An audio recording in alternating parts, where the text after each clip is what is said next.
Hello, and welcome back. 'Tis once again time for Final Fantasy XIV. As stated, I am streaming a bit later than usual because I had a flag retirement ceremony that I volunteered for. It started at noon, so couldn't start streaming at noon. But anyways, I am here. Also, I should like to mention I have ordered myself some Final Fantasy Magic the Gathering cards. I ordered up a box of boosters, and it's supposed to arrive on Monday. So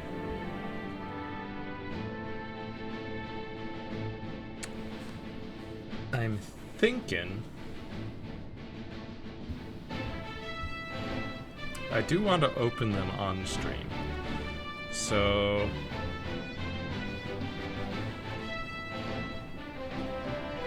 I'm just thinking, so Monday's gonna be more, and hopefully finishing up Skin Deep. I don't know how much of the game is left, but I figure we'll probably at least start with Skin Deep. If it goes the full 3-ish hours, then I will simply do a pack opening on Wednesday.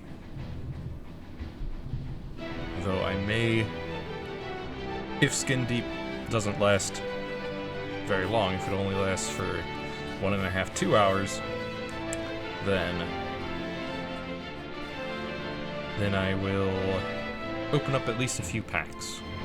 Assuming it arrives early enough, assuming the package arrives early enough on Monday, because it says by 9 p.m., which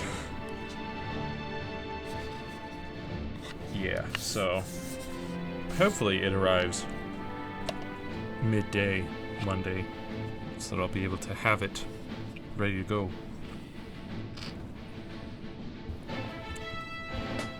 But either way, I will probably be doing pack openings on Wednesday. Show off all those fanciful cards for anyone who's interested in seeing them.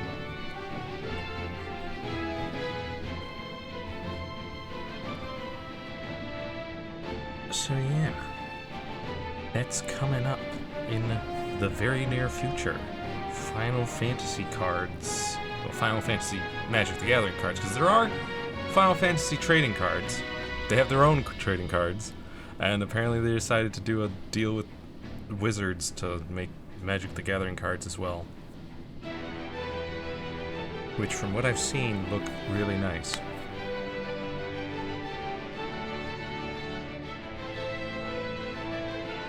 So there is that. Now, for Final Fantasy XIV, I have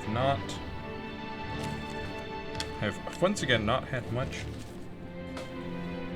time to mess about with it over the week. But Gunbreaker is level 79. Dragoon is almost level 89. And Monk is level 68. That's where they stand at the present point in time.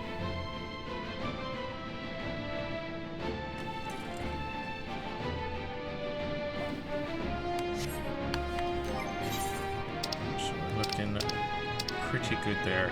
I, again, have yet to get back into the world of crafting and gathering.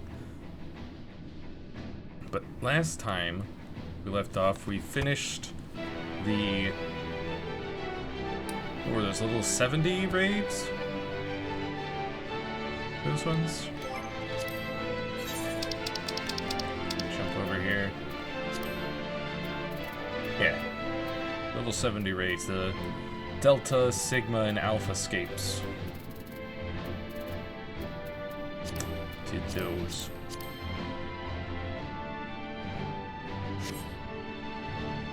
And now Alpha's journey continues here in Old Sharlayan, apparently. Also,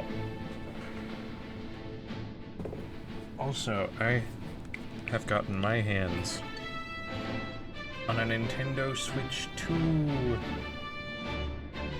Yay! It literally Thursday night, I was just taking a look. I was like, is there any? I doubt there is any stock anywhere, but I'll take a look. And then, what's this? Target has 2? I'm on my way. Just ran off over there.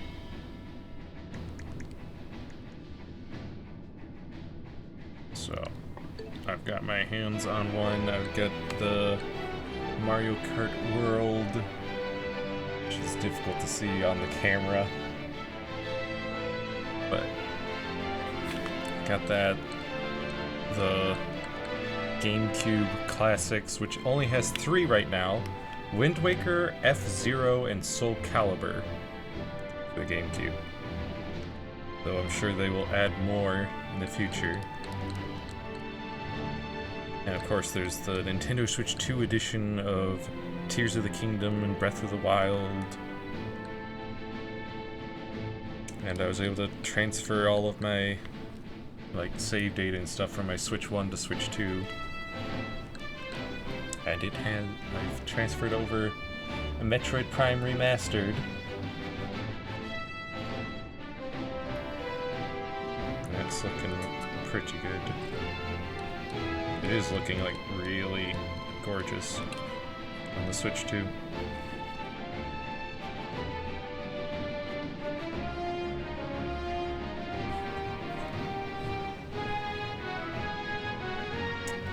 I really gotta say, the screen caps don't look quite as good as it does on my 4K monitor.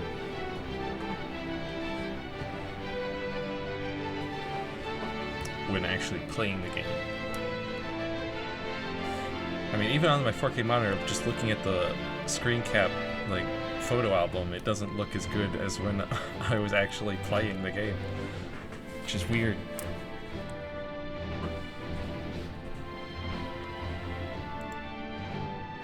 Maybe the screen caps don't capture 4K screen captures, who knows. Anyways, let's get into it. Ah, there you are. This is where we're to meet the engineers from Garland Ironworks, who I am told potentially hold the key to unlocking our mystery transmission. They should be along at any moment.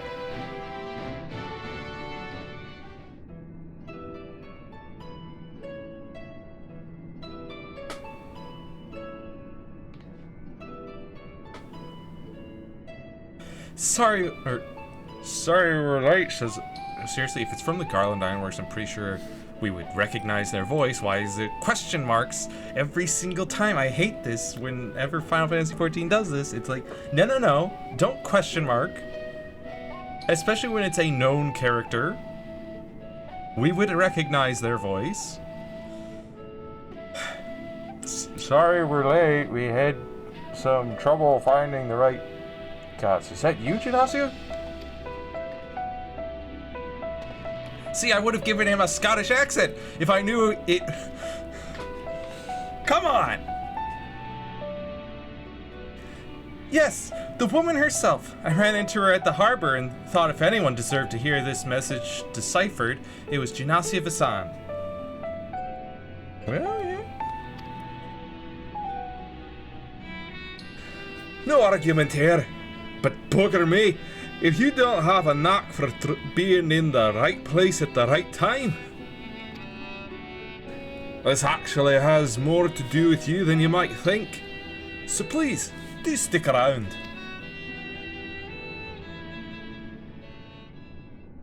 Shall we pick up from where we left off then?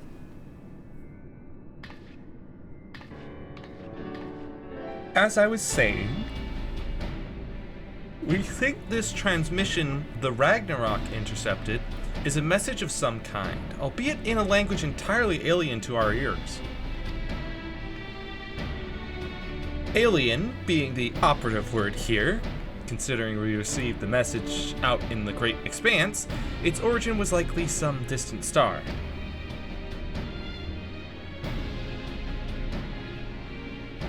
Unfortunately, our list of off-world allies is presently rather short, thus we were resigned to the fact that the meaning behind the message would remain beyond our understanding.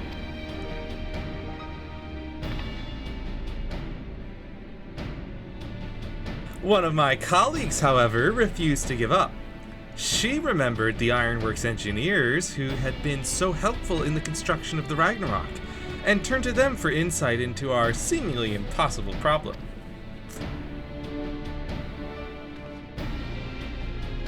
Do you know what Wedge said when he heard what was going on? They should have Omega listen to it. I bet it can tell us what the message means. Not the Omega you beat in the Rift, of course. He's talking about the toy that trundles around with Alpha. The little model we made. We originally designed it to follow a chosen target and not much else, but I've seen it act in ways that, well, it's like it has a mind of its own. Then I got to thinking about those documents your lot sent the chief. The full report on the final days. In the part about Omega's civilization, it said their people discovered how to convert the mind into data and store it outside the body. Timing being what it was, I wonder if Omega didn't somehow transfer its consciousness into our model right before you put an end to the real one.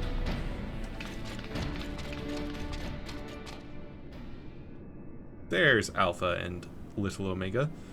So, in an effort to get to the bottom of that, as well as take a crack at this indecipherable message, we decided to make some modifications. With help from Labyrinthos technicians, we've upgraded our Toymer Omega with a fully functional vocalization module.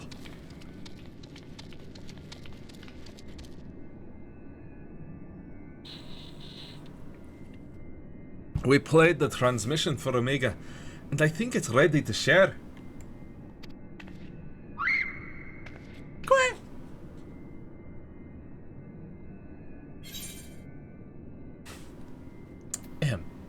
Hello?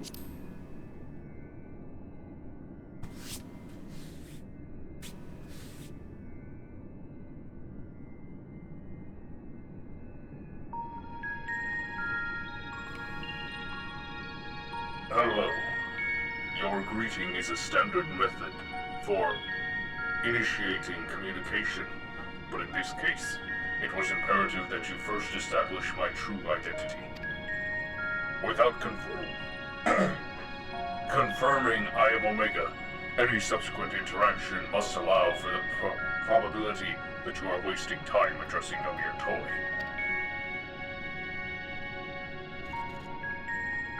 Prediction. You will formulate several misconceptions. These I shall preemptively dismiss based on the following facts. 1. Vocalization module aside, this chassis remains unmodified from the design constructed by the engineers Biggs, and Wedge. I evaluate its combat capabilities to be on par with a mortal infant. 2. The mechanism which allowed me to perform an emergency transfer of my consciousness was installed in my previous body. With the destruction of that body, I am rendered incapable of replicating such a feat. Should this current material form be destroyed or cease to function, all cognitive awareness or presence I possess will also be lost. Conclusion. I present no threat to you or your star, nor do my projections indicate the necessity to inflict harm.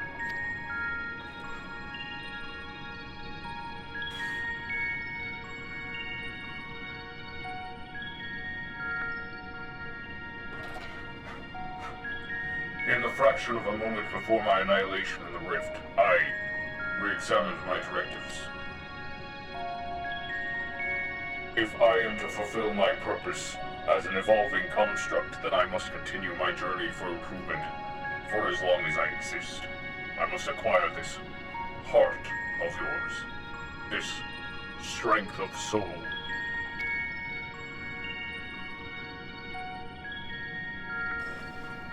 Well, there you have it. And it's not wrong about its combat capabilities.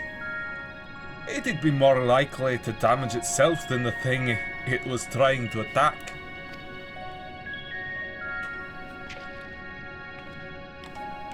Well, let's not forget the reason we brought you here in the first place.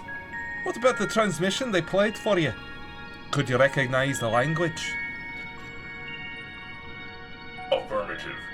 It was transmitted in Pan-Galactic Basic. Pan-Galactic Basic? A common language in comparatively extensive usage throughout the worlds we have conquered.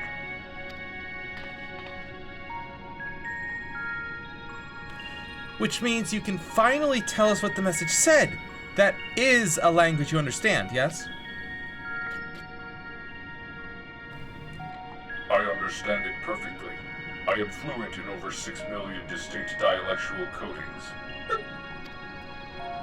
My cooperation in this matter, however, is conditional.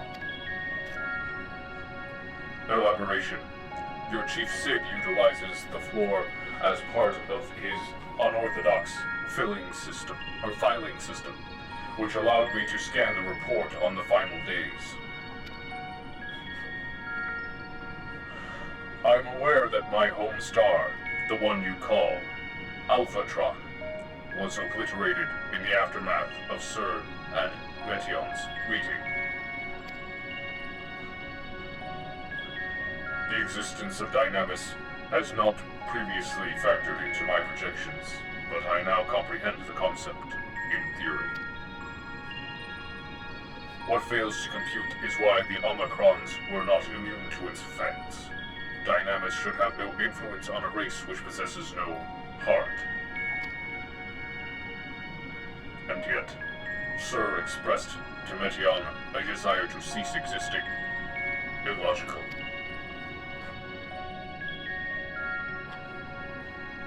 I must pursue this anomaly further.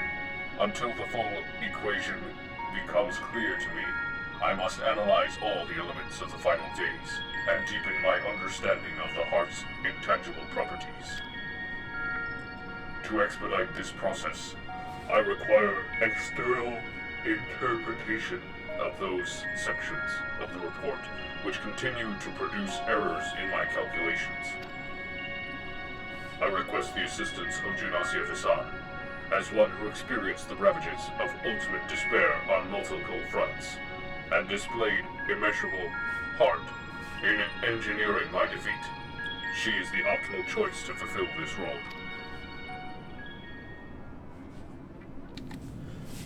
So we either agree to your conditions, or you tell us nothing. I'm sorry to put you on the spot like this, Genasia. If you have the time and the patience to spare, we'd be grateful if you could humour the toy's demands. Alpha, are you taking a nap? Has Alpha dozed off? I suppose the subject was a bit technical.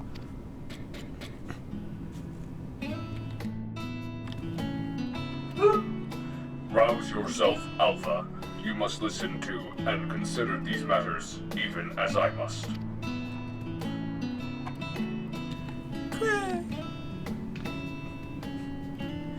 Why don't you take a trip out, or make a trip out of it? You know, actually visit the places that has the things Omega wants to ask about. It'll make explaining stuff easier. For one, you also it'll make explaining the stuff easier for one, and also help keep Alpha awake and alert.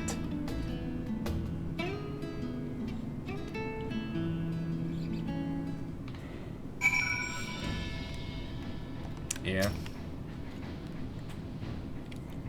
I see you have chosen mutually beneficial option. Logical. Setting aside the matter of CERN, there are 3 elements of the report on which I desire clarification. The first of these concerns the progression of the final days in Ratatan. I recognize no pattern in those who succumbed to the transformation and those who did not. That's a bit of a trick if you wanted to chat with the locals. How about we lend you an airship? We do not require such outmoded technology. Junasi's teleportation spell is the most efficient option for long-distance travel. This chassis is a model, essentially a toy, and Alpha, despite his organic composition, is indistinguishable from a stuffed doll. Conclusion: we qualify them as material possessions. Pick us up, and you can teleport the 3 of us to our destination. Pretty sure you have to consider the thing to belong to you in order for that to work. That's why merchants cannot simply teleport their goods across the country. They have to actually cart them from place to place. But okay.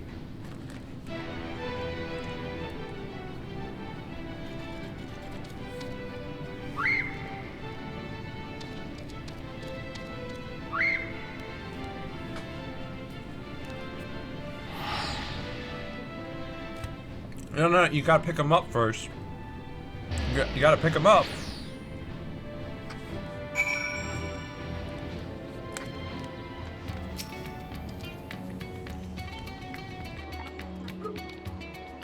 Sensors indicate we have arrived in Ratatan. Objective: identify factors for resistance to involuntary transformation. Hypothesis: unaltered survivors of the final days will display significant strength of heart. Confirming this theory will require the cooperation of live subjects. Where is the ward designated for residential habitation?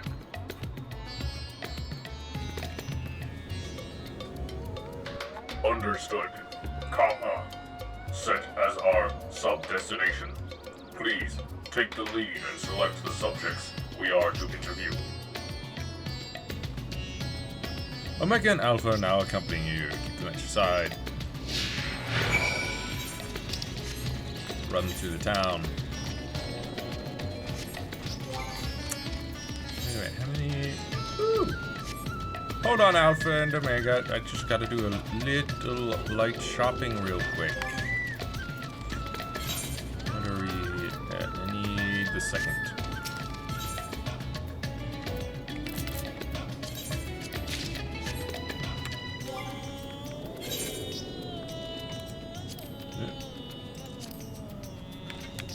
There we go. And I got a couple of things to sell from my inventory. Real quick. Alright, now we can continue our journey.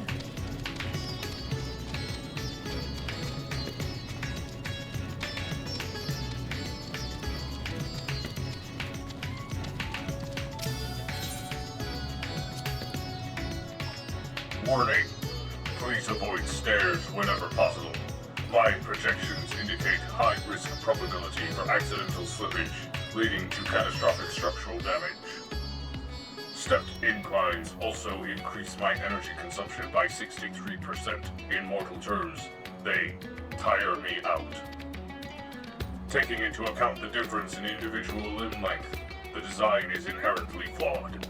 A convenient step height for one is an exhausting trial for another. Were I to oversee the civic design of this settlement, I would construct a sloped conveyor belt, which enabled automatic traversal, zero personal energy expenditure. Yeah? Yeah? Is that so? Quick! Alpha chirps enthusiastically, apparently unfazed by the prospect of climbing the stairs. It is a lot of stairs. Oh, we just walked down some stairs there. But also we do have to go up. We do have to go up these stairs. Sorry, Alpha, or Omega. Oh look, you're taking them like a champ. See? Stairs are no problem for you, you whiny little baby.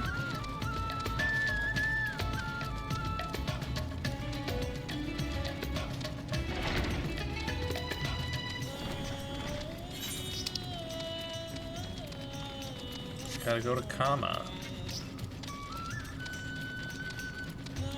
Oh look, more stairs. And you're fine.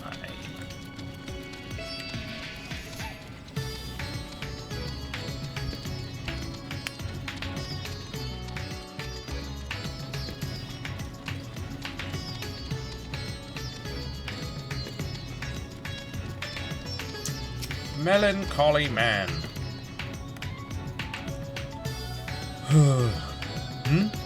Are you a traveler?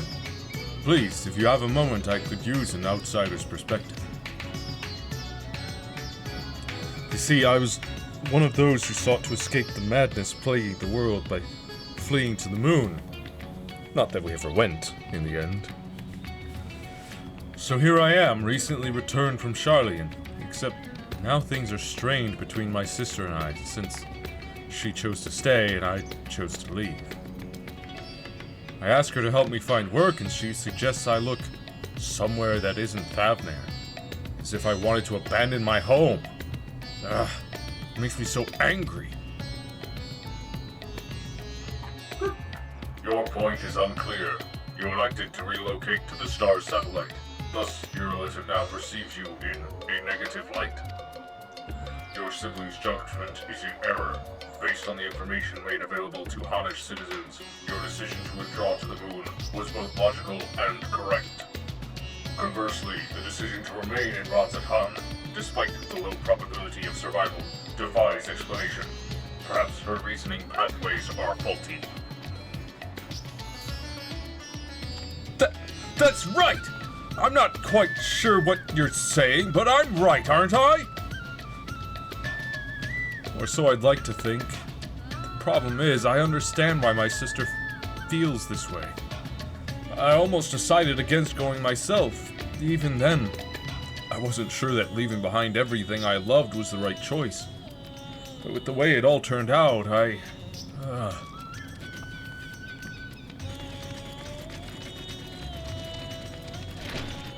Excuse me, pardon me, just coming into your house to ask you about the final days.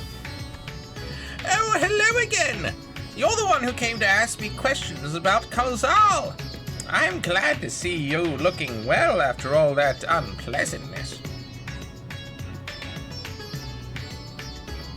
I remember the burning skies and hearing the screams. But truth be told, I'm still confused as to what actually happened. I only know it wasn't unusual for entire families to go missing. Many of my neighbors' houses lie empty even now. Kalzal's place is one of them. He had no close relatives to speak of, and I heard that it was members of the consortium who came to remove his belongings. What a terrible thing to have to do. Terrible? Kalzal's passing was recorded in the report. Clearing out his domicile and readying it for new habitation seems an appropriate reallocation of resources. Dear me, what a clever little contraption. But of course I'm not against making use of his quarters. That would be wasteful. It's simply that Kalzal was always such a vigorous person. All that passion, all those dreams suddenly gone. I feel the same sorrow for everyone who was lost. Seeing the remnants of those vibrant lives packed away in boxes. That is what I mean by terrible.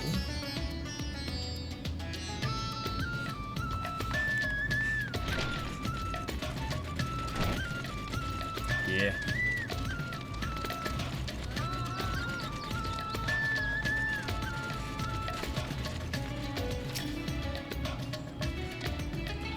Hey, don't I know you? Yes, you're the... After the beasts were taken care of, you told me to join everyone in the square. Thanks to you, I was there when Vritra gave his speech, and I found out who Varshan really was. It's a shame we don't get to play like we used to, but Mama says Vritra has been busy putting the city back in order. Maybe I can work for him one day, when I'm a man grown. Vritra, Godsimer's offspring, yes? And this child wishes to put himself at the world's command, that he might make his own contribution to society.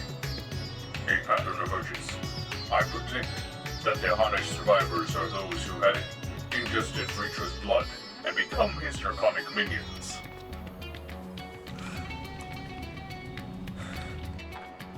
Though dragons were no match for our civilization's might, their combat capabilities are not to be underestimated. It is unlikely they would experience emotions of dread or uncertainty as exhibited by lesser beings in times of undue stress. Dragons? I'm not a dragon, and I never ingested anyone's blood either. Ew. You are not of Vritra's horde, so you possess no hidden means to fight off the beasts. What of fear, then? You were frightened?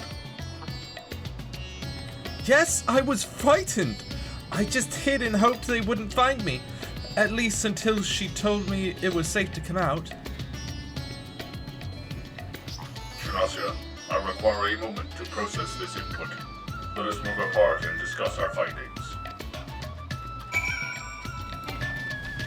Okay, Omega.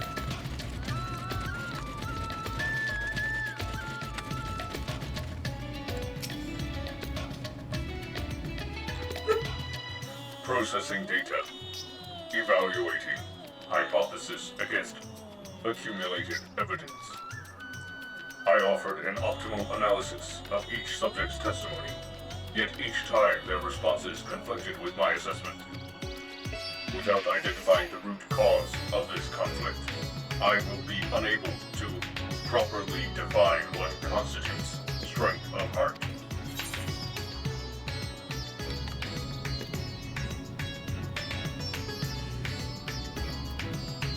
Perhaps this matter is simply beyond you.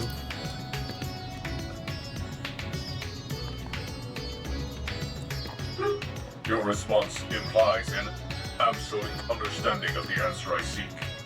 Impressive, considering you understand not a single word of Pan-Galactic Basic. We will forge on with the questioning. Continue to educate me with your enlightened perspective. Next, I wish to interact with an individual who endured similar circumstances to Kalzal prior to his transformation.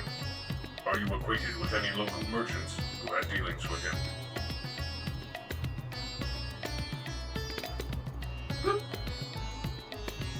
Jinavaha of Ruveda Fibers. Acknowledged. Sub-destination set.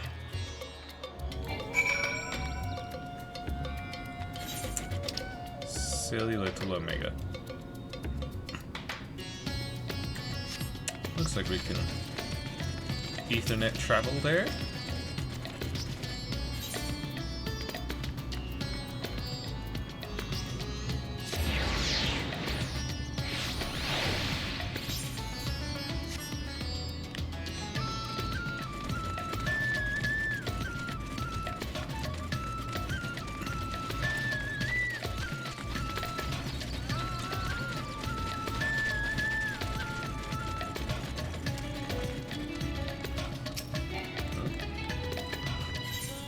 discuss the Hamsa. Halt, Genossia. Do not proceed beyond the fence. In this valley, birds of that size represent lethal, unthinking threats. They will pack my casing apart, searching for meat that does not exist. Conversely, Alpha can correctly identify my absence of nutritional content. If only he would apply that intelligence towards maintaining a regular feeding schedule, poor habits adversely affect his mobility. Hello, Alpha.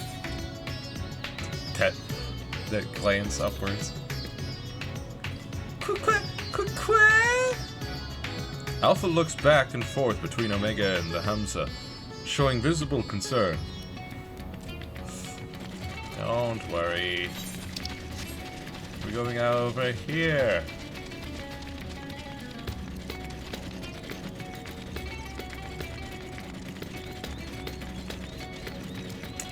Down into the little workshop.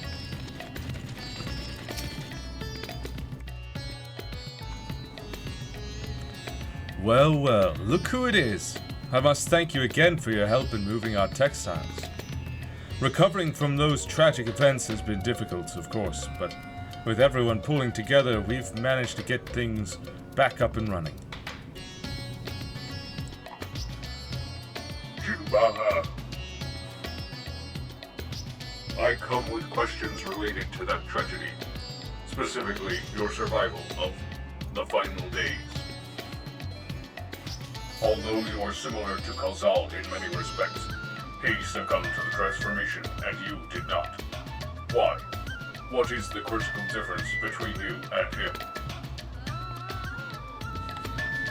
What? I'm sure I don't know. I'm not exactly brave or courageous, if that's what you're asking.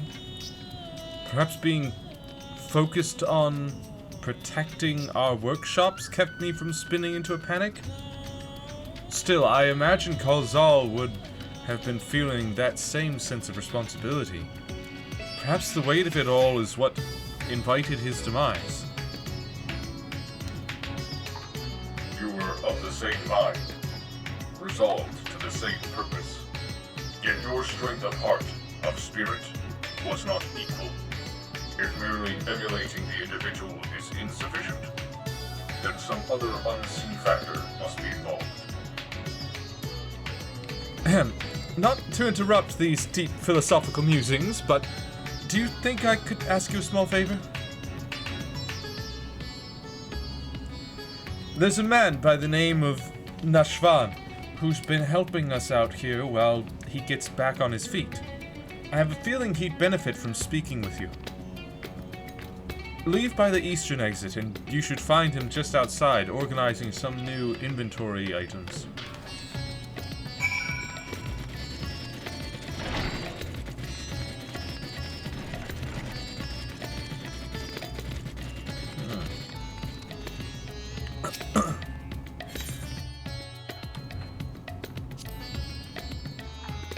The equipment being manufactured here, it is worn to perform specific duties, yes?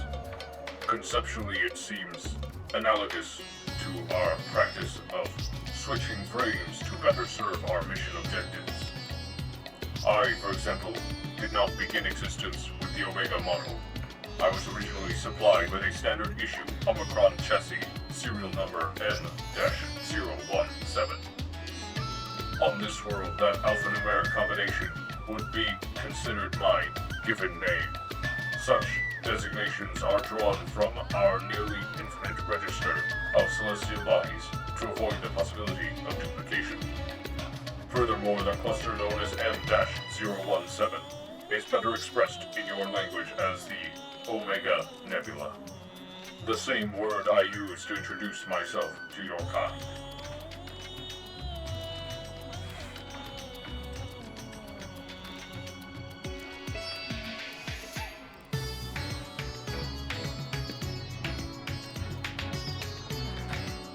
Though you associate Omega with the advanced weapon construct, it is also my name, and I see no reason to change it, no matter which frame I inhabit.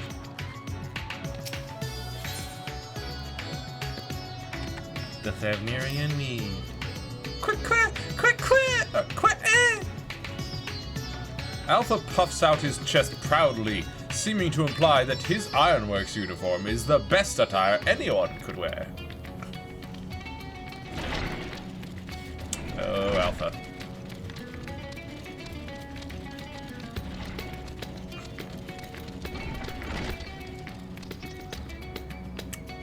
Buddy?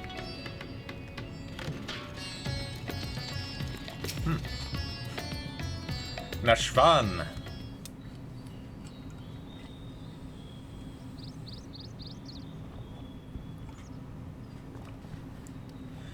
That's all our orders accounted for, and everything looks to be of good quality.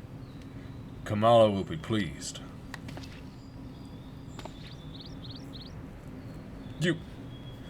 You were with the Scions. You were there.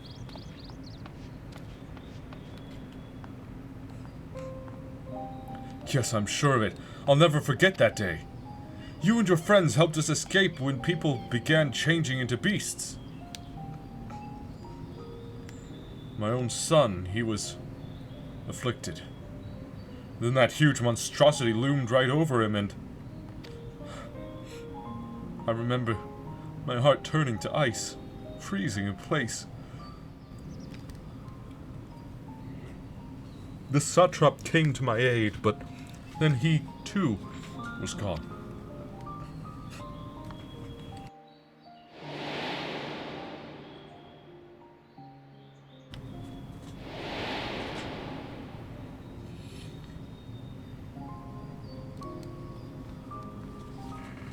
The memories run together in my mind like flashes from a nightmare.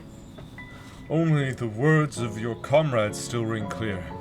I repeated them over and over like a mantra as I fled for my life. You must run, for their sake and your own.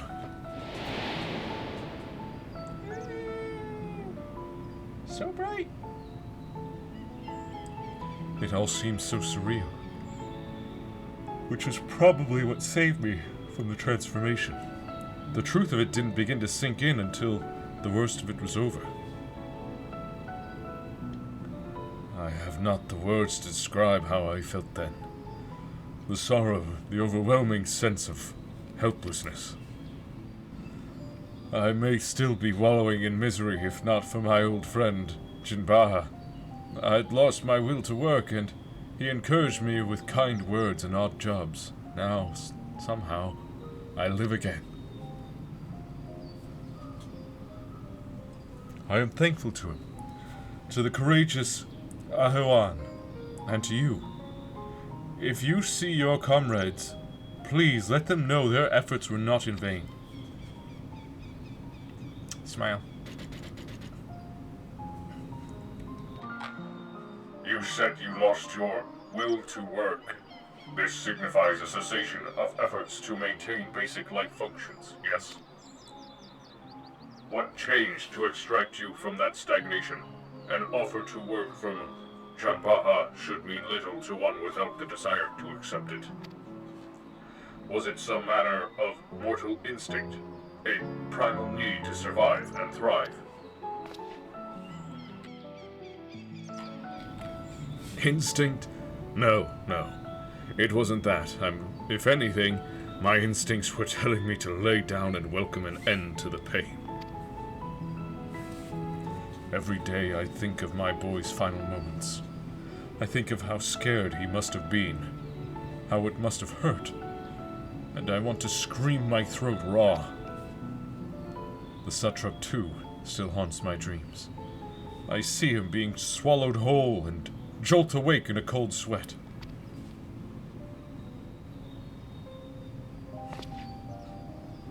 But something changed when Jinbaha came to me.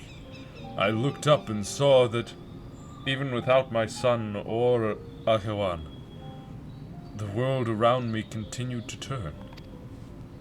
And because that fact grieved me so, I knew it fell to me to live on and remember them.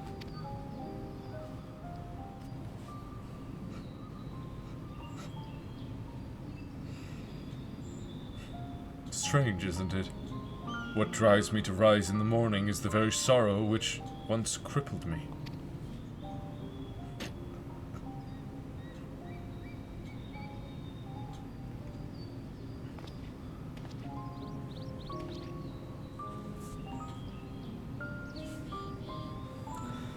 Now I really must return to my work. To lose this job after everything I just said would be a poor jest indeed. May the sisters keep you well.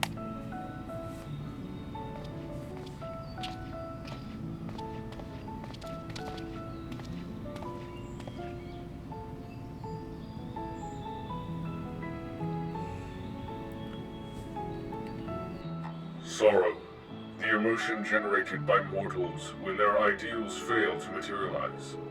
This I have observed. Yet when I listen to how Nashvan's sorrow served to rescue him from near-fatal despondency, his logic eludes me. Am I incapable of perceiving the full measure of the heart's properties? My best projections failed to predict our subjects' responses, and despite their almost equal occupational and mental parameters, Jinpaha and Kalzal exhibited different reactions to the dynamis effect. I am no closer to recognizing the pattern for involuntary transformations, and your ephemeral mortal spirits confound me as much, if not more, than they did before.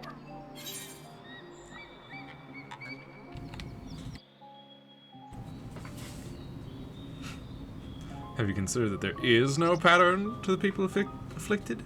The hearts of others were ever shrouded in mystery. Perhaps it's time we move on to the next element you wanted clarified. Perhaps there is no pattern.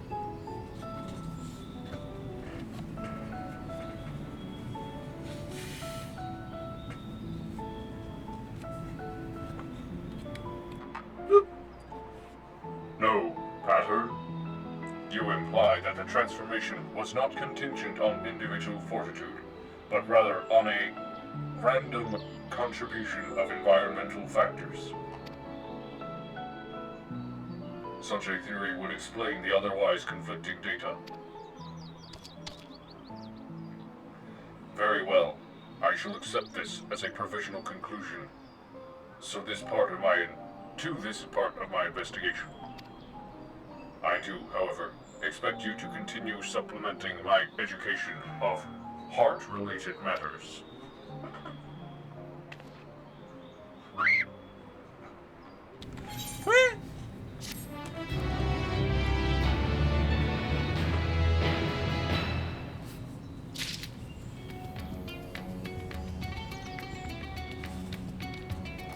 Sure thing, buddy.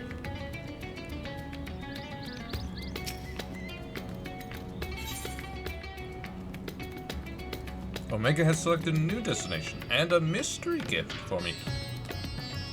I'm sorry, goodbye. I'm sure that symbol has a name, but I can't recall it. Looks akin to a backwards 3 or a curvy E. But then there's like a little swoop and then a line and a swoop line delta.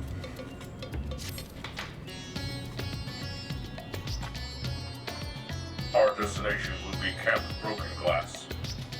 I desire elaboration on the dealings between the Ilzabar contingent and the citizens of Garlemald.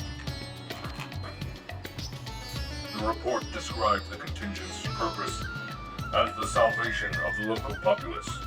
Furthermore, both factions faced a common enemy in the Telafaroi.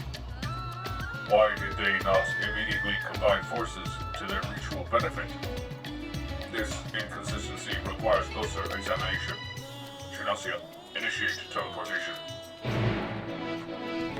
I don't really think it does. Usually people don't cooperate immediately because they are a complicated people.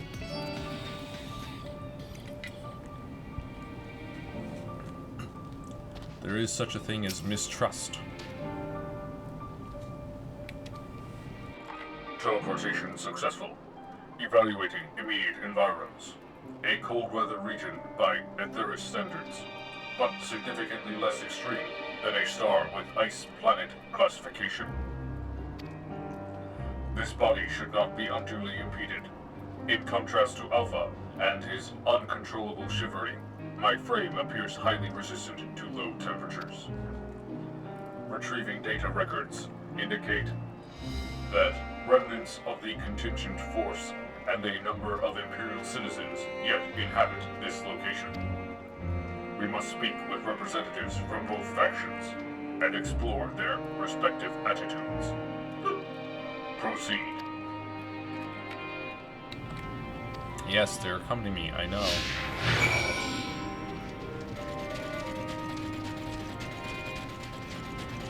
They always give you the full rundown of what it means when a character is following you. Every single time. It's like, really guys, you don't need to do that. I've done this dozens of times already. You don't need to tell me every last detail of it.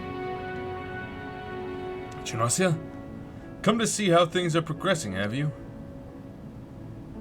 Well, I can't speak for the overall strategy, but communication with the locals has become a sight easier since Julius and his soldiers stepped in to help. Oh, we still face our fair share of distrust, of course. Some folk even think we're enslaving minds with our foreign magics. We have Anima to thank for putting that idea in their heads. But all things considered, I'd say we're doing pretty well. Establishing an open dialogue was the first big step. Query. You consider this level of progress acceptable? The reality of your efforts falls short of the ideal. If your aim is to provide efficient succor to the local populace, then absorbing their numbers into your command structure would be the optimal path. Oh, I wouldn't want to go that far. We're not looking to take over their nation. If we're to do this the right way, we need to recognize and respect each other's way of life. So while it may not be the easiest solution, I agree with the contingent's slow and steady approach. I'm just happy we're saving lives. Oh, Omega. You and your take over and assimilate strategy.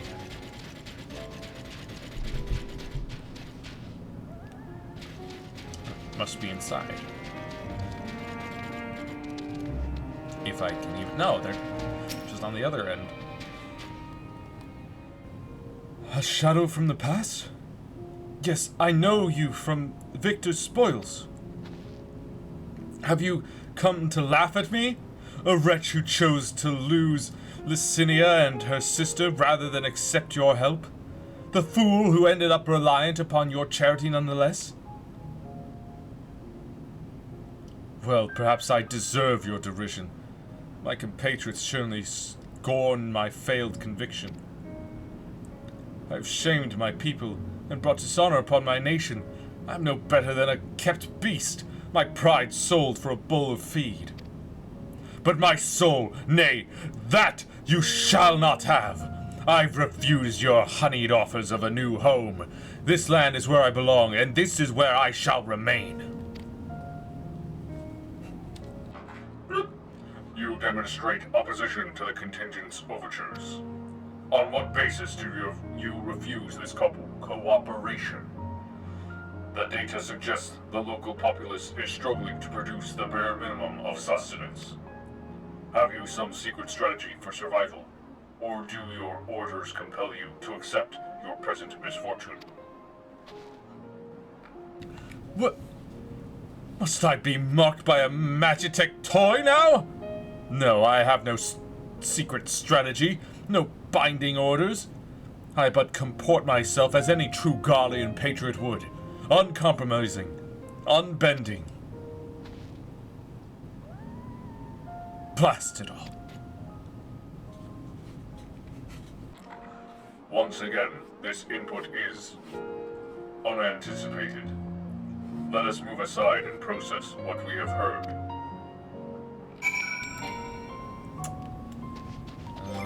Also, hang on. This... It's getting ridiculous. It keeps having hotbars that I did not ask for.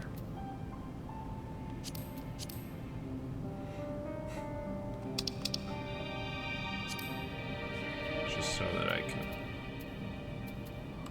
move all of this. I don't need it here.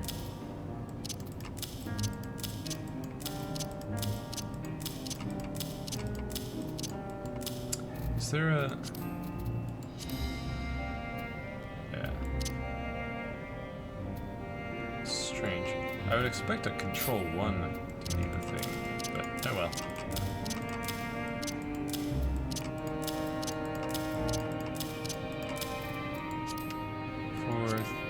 No, keep 3. Move 2 and 1. Bring the crossbars back. There we go. Just don't want it going. Bloop, you can't use that ability right now. It's like, I'm not trying to use an ability. I'm using hotkeys for other things. Leave me alone.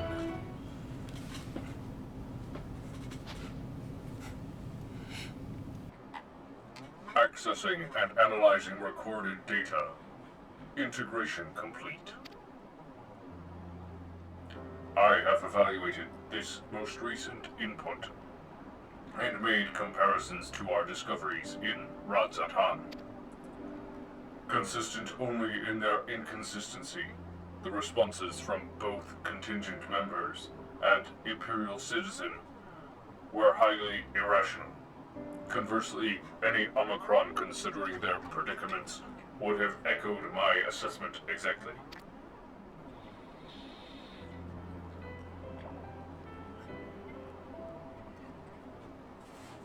The divergence from self-evident logic is key. Hypothesis: theological relationship between would-be saviors and suffering populace is another result of the unpredictable nature of mortal hearts. Buddy, we were two nations that were at war, and then something else came along that threatened everyone, and so one nation tried to help another nation that they were at war with, but since they used to be at war with each other, that nation receiving help didn't want anything to do with said help because it would mean lowering their pride and accepting that they need help from the people they were once trying to occupy. Oh, whoops. Yet never have I encountered such a unique detriment. It appears that those who share your metaphysical capabilities are prone to complicating simple cognitive processes. An undesirable quality. I will, however, persist in furthering my understanding of the subject.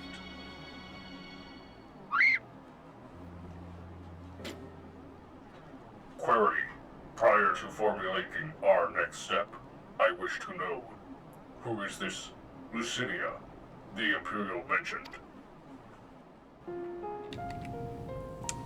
Well,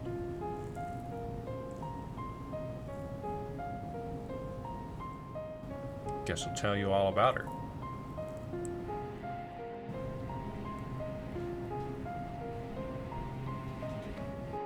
Acknowledged.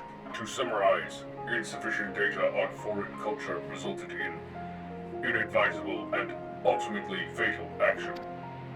I witnessed such self-destructive behavior during the course of our planetary conquests. Overwhelmed enemy forces would voluntarily withdraw into perilous regions, leading to a succession of inevitable losses. Tangential data request. I wish to learn about burial customs. The practice has ever seemed nonsensical. but new data suggests it arises from the same source as your cognitive complications. Take me to this Lucinia's burial site. It may aid me in understand. Stan.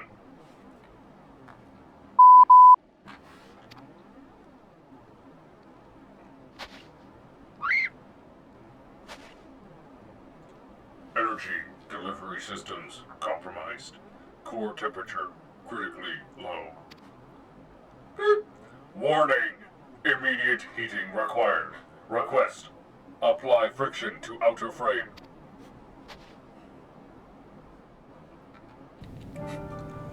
Or we could just go. There's a fire right there.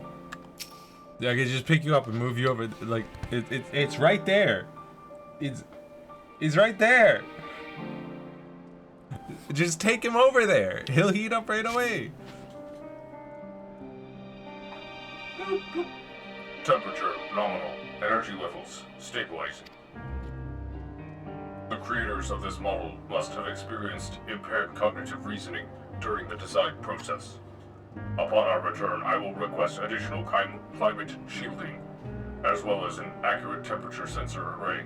This will not affect my combat capabilities, but should improve my basic survival rate.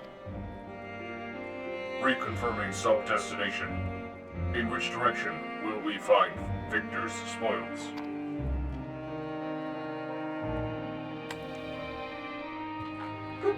Acknowledged. Alpha, you are to remain in close proximity. Close enough to envelop me in your feathers. You are permitted to carry me on your back if you so choose.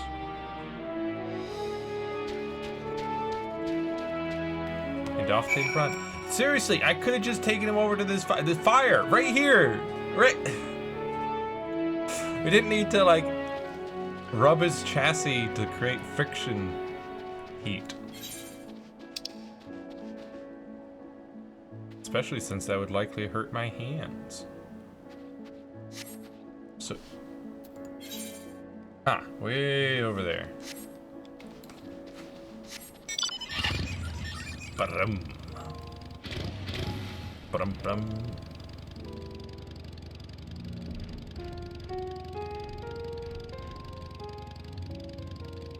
Look at that tower. Still as menacing as ever.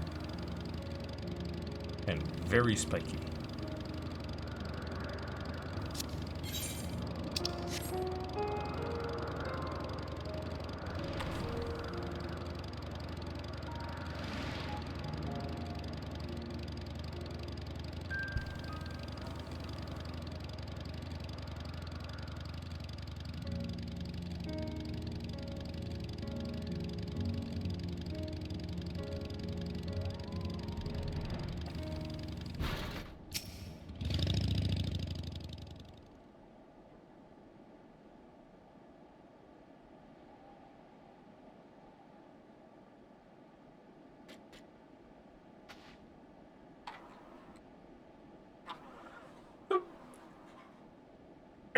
Deceptively deep snowdrift almost defeated me, but we have successfully arrived at the location you indicated.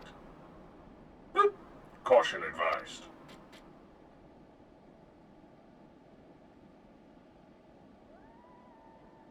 An unknown individual appears to be investigating the object of my interest.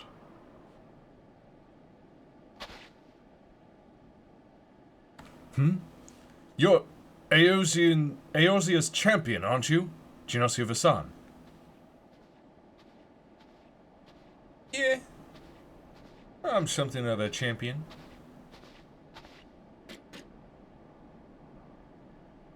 Oh, I never introduced myself, did I? I am Manias, soldier of the First Legion and comrade of Julius. Perhaps you remember me from Tertium? We spoke about collecting ceruleum, and again later on after Lord Quintus had passed.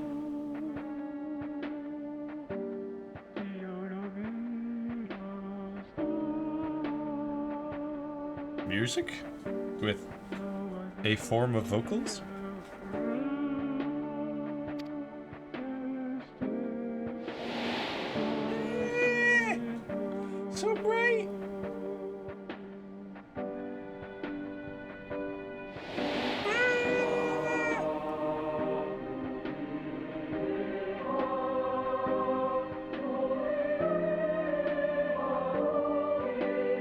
Marius, explanation requested. What is the reason for your presence here?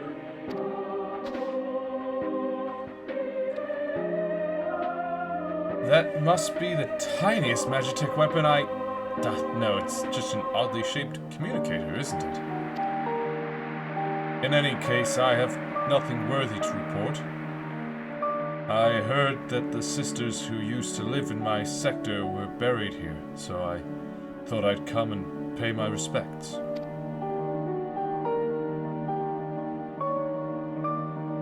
Alphino and Alice told me the story, complete with the profuse apologies. Though they were adamant that no amount of remorse could erase the tragedy of what came to pass. Not that my fellow soldiers and I are in any place to judge. We were manipulated, fooled into starting an insurrection which led to countless deaths among our own countrymen.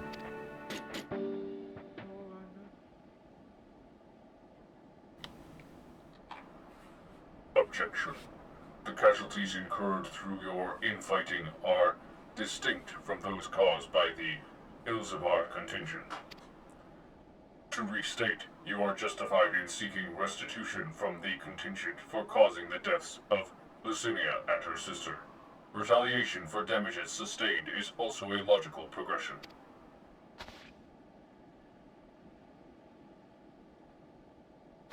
I can deduce two reasons why you do not initiate hostilities with Genossia and her allies. 1. You judge your remaining forces too weakened to contend effectively with the contingent.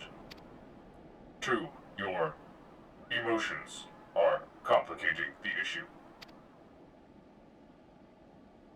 Tell me, which of these is correct?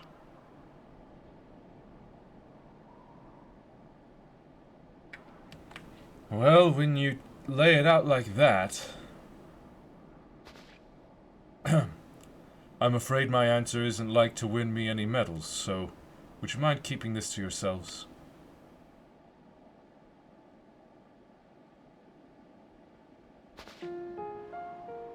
There's the unspoken thought that we're outmatched on the battlefield, certainly. But the real reason I'm not demanding restitution has little to do with weighing the odds. The simple truth is, I'm so caught up with simple survival that I've no strength to spare for past grievances. The same goes for avenging any comrades we've lost, be that my brothers in arms or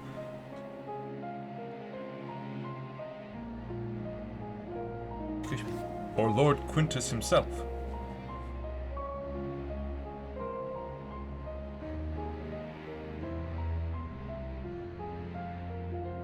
Although it seems everyone has an opinion about the manner of his passing. Some say he should have fought until the end, that he abandoned us to the enemy. Others praise him for taking the full burden of responsibility and freeing us to walk our own path. I don't know who's right and who's wrong, but I'm inclined to side with the latter.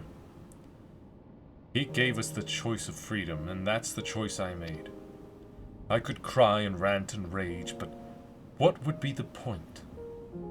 I'll save my energy for worrying about my next meal, my next task. I need to focus on the ones left behind, on making some kind of life for my comrades and me. And if I need to lean on the contingent to do that, then that's what I'll do. Even if their aid comes at a price, I'm willing to pay it. Even amongst your own, there are times when cooperation demands compromise. What matter that they're outsiders? Besides, I think I could grow to like Alphino and Alize. They've reached out to us with kindness and compassion from the very beginning. Well, my friends. Summation. Your desire to survive, even should it mean allying with the contingent, was a feeling you already harbored. That your side had committed worse atrocities was the logic you invented later to justify your reasoning. Blunt but accurate, I suppose. The heart is honest about what it wants, even if the mind takes a while to reconcile the decision.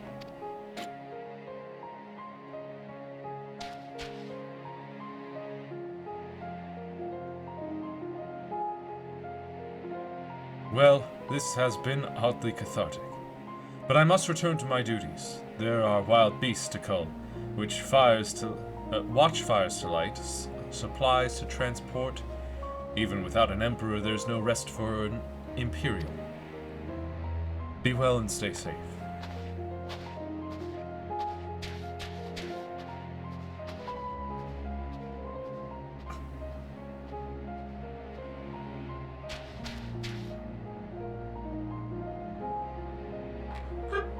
Upon review of recent input, I have arrived at an unexpected conclusion. I have been formulating my assessments on the premise that it was Man who commanded the strength of his heart, but the data suggests the opposite is true. The surge of spirit, of feelings, of emotions, can entangle your thoughts to such a degree that even control over your own behavior is compromised. It seems a most counterproductive specification.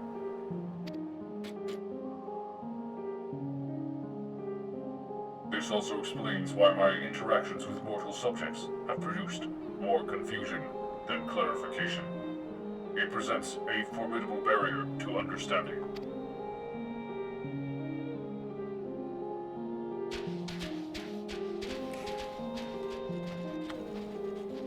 Yeah.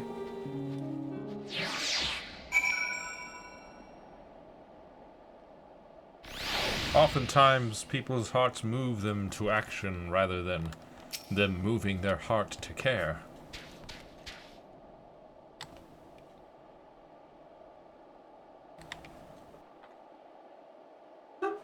My earlier hypothesis has been borne out. The suboptimal operation being conducted here is the result of emotionally compromised reasoning. I am ready to progress to my third and final query.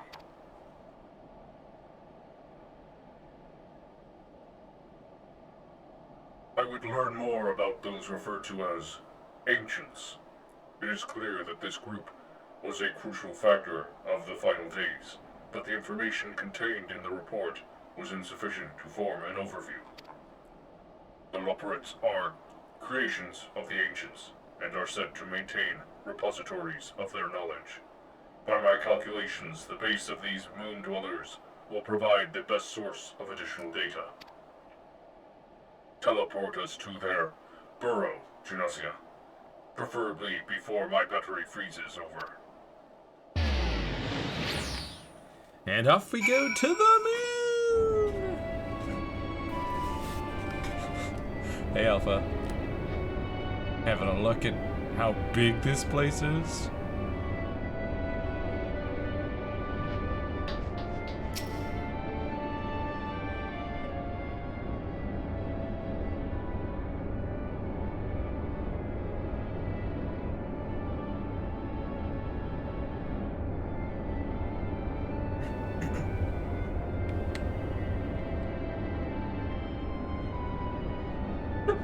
Your teleportation spell was successful. We appear to have arrived at the location described as Bestway's Burrow. An inspection of the technology in use here would give me detailed insight into the Ancients and their civilization. Yeah, but apparently watch where you step, because there's a lot of holes in this floor. What's going on there? This body, however, lacks my previous frame's advanced observational functionality. I will require external assistance.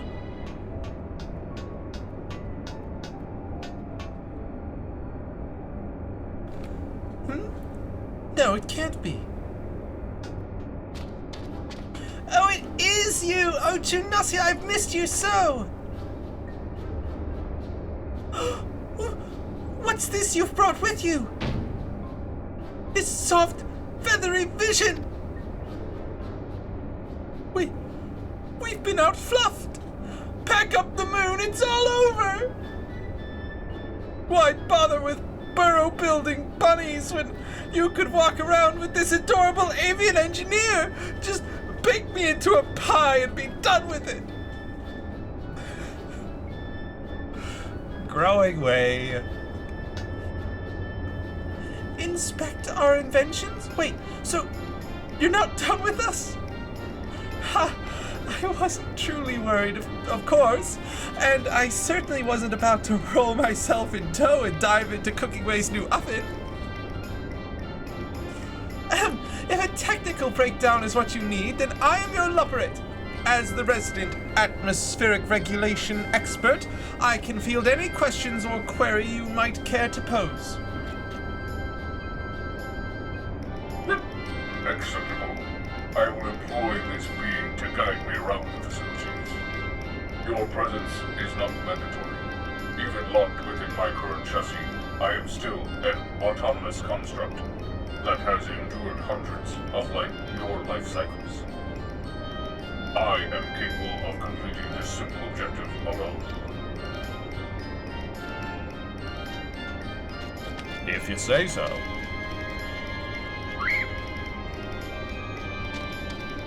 But again, what is with this floor?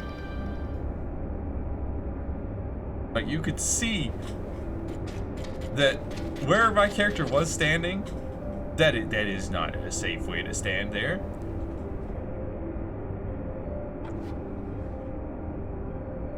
Objective complete. What happened to Growing Way? After my 50th question, its responses began to suffer noticeable delays. By that stage, we had viewed a representative cross-section of Lubberette Engineering. Thus, I deemed it unnecessary to retain his company.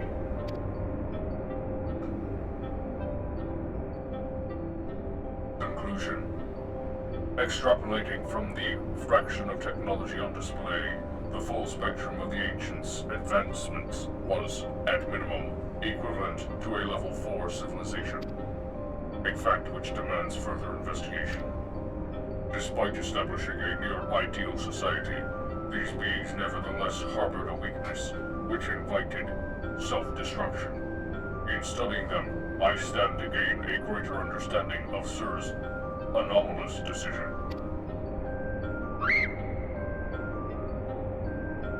Growing Way informed me that another type of ancient-made entity exists upon this satellite. The one they call the Watcher. I would speak to him.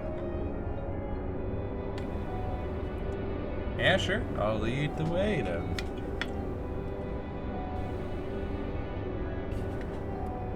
I mean, I could teleport there, yeah. Then conserve your ether. We will ride this Argos to our destination, as you've suggested. Will you? Okay.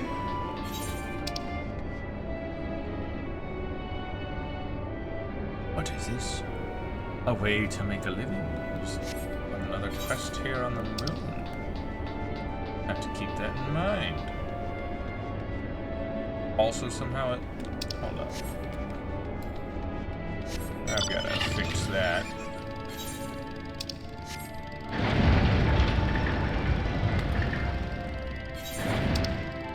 Can't believe I hadn't finished this map.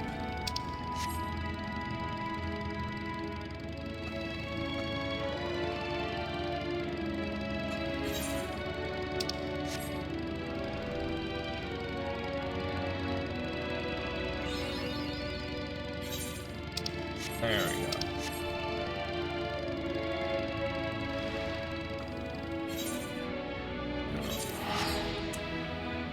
Teleport here because it'll be a little bit faster.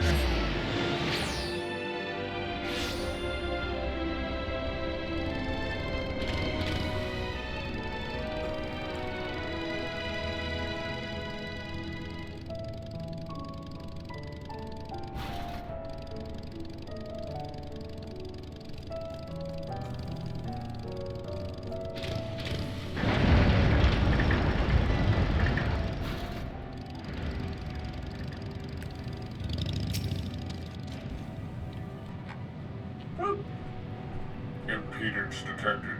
The creature identified as Argos refuses to acknowledge our presence. Hypothesis. Upon our arrival, Growing Wave expressed concern that he had been outfluffed. This suggests the existence of a fluff-based hierarchy. My station in such a system would be predictably low, but Argos is adamant in ignoring even Alpha. Its fluffness level is impossible to gauge. Argos turns to you with an impassive gaze. It seems you will need to intervene. They're the fluffiest of them all, dear Argos. Just think of them as luggage. It'll be fine. Don't worry, Argos. They're with me. Argos gives an exasperated snort before motioning to his back. It seems you have permission to climb aboard. You have secured the creature's permission? Curious. You must have special standing in the fluffiness hierarchy. I have allowed myself to become distracted. Let us continue on to the Watcher at once. You have become distracted by fluffiness. And a supposed fluffiness hierarchy, which does not exist. Indeed, it does not.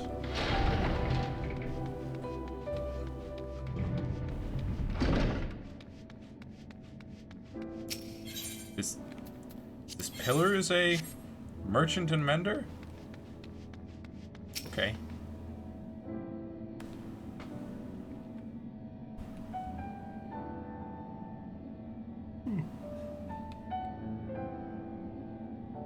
I was bemused by the arrival of these small visitors, but I see they are companions of yours. What a rare thing for my abode to be thus crowded. How may I be of service to you?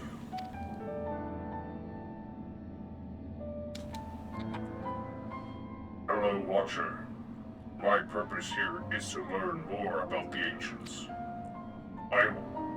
I would know of their deeds, their philosophies, the very nature of their hearts. I would understand why the final days was visited upon my home star.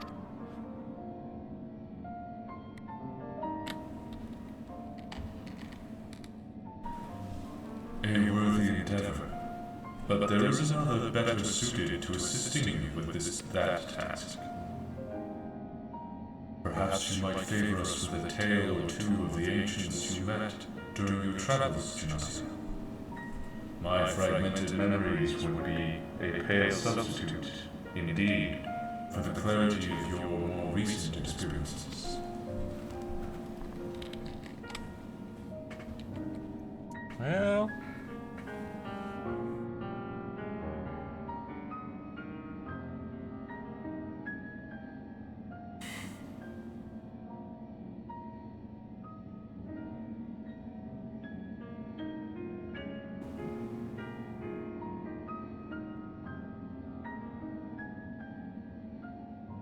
And so I tell my tale.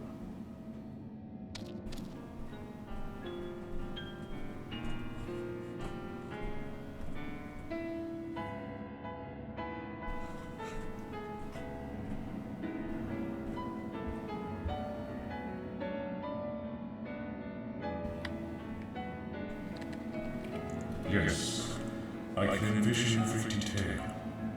Your meeting with Fennar and Anselk, and Hythlodaeus, the sorrow and determination of Hermes.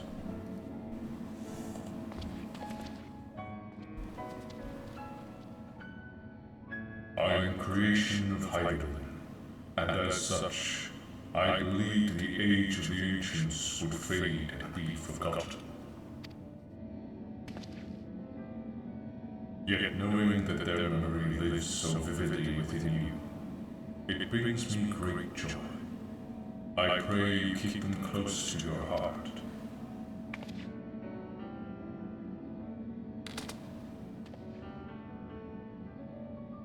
At the time of your journey to the past, the one whose essence I embody would have been a scholar at Anita.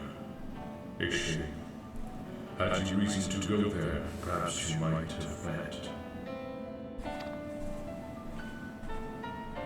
As a man of learning, he was firm friends with Vena. They spent long hours trading story, theories, or debating the laws of the universe. I remember joining her faction as the final days bore down upon us. Yet of the events surrounding that tragedy, I recall precious little. Haydn wished for the people of your age to decide their own path. Thus, I suspect my recollection was limited by design.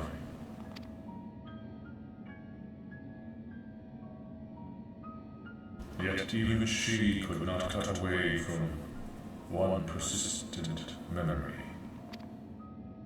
I feel most distinctly his sadness at what was to come to pass. That in becoming Heidel's heart, Vena would forever stand apart from the people she so loved. If she were so resolved in her conviction, then he too would share her sleepless vigil over the future yet to unfold.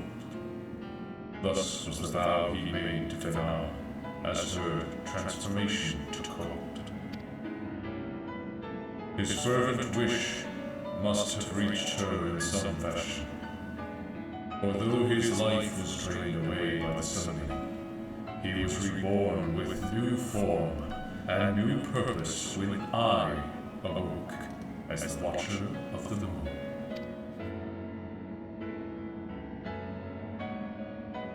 And you heard, Tunisia. You felt, you thought. And in seizing the future for yourselves, have you brought full circle the saga which Vena began. What you accomplished was no divine miracle. It was but the beacon of hope, passed down from one generation to the next, a succession of wishes and prayers reshaping the star into the world we knew you deserved. You have our deepest gratitude.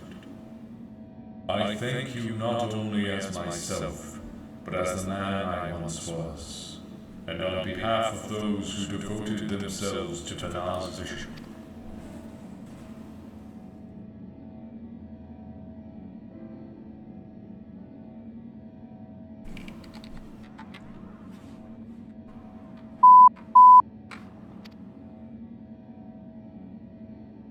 I understand the facts of your story, Tunisia, but not how you have chosen to process them. On what grounds do you speak of Vena with such fondness? By sundering the world, she ultimately guided your kind to victory, yet in so doing, caused irreparable damage to its individual members. The full scale of that act is beyond calculation.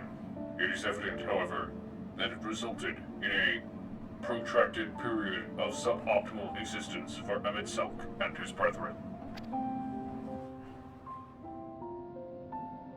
Query: if the survival of your kind is the deciding factor in your evaluation, then should you not also admire Hermes and his decision to subject man to a trial, forcing you to change or perish? Or was the fate of countless civilizations before you? As was the fate of countless civilizations before you. No. I do not admire Hermes at all. He was a moron. From my perspective, his determination was similar to that of the Omicron's ancestors, those who first began trading flesh for machine, so that our people might stand against the onslaught of aggression from other races. It was an unprecedented attempt, accompanied by much failure and sacrifice, Their early experiments were crude, primitive. Had they not made those first advances, however, we would have remained vulnerable to our environment. The violence would have utterly consumed us.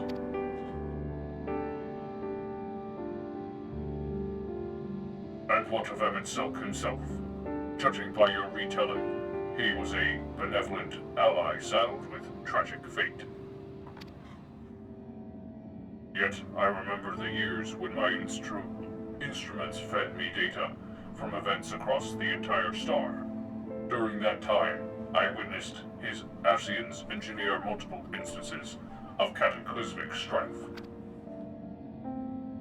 These calamities, as you know them, were responsible for planet-wide destruction. A man whose endgame relied upon the extinction of all modern mortals must, by definition, be your worst enemy.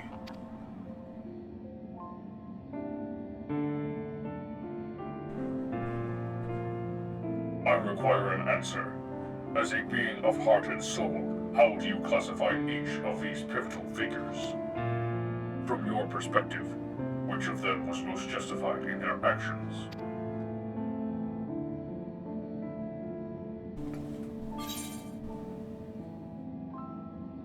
No, Vidar.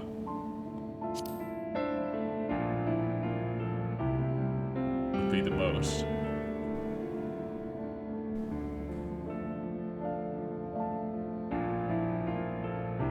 Definitely not Hermes.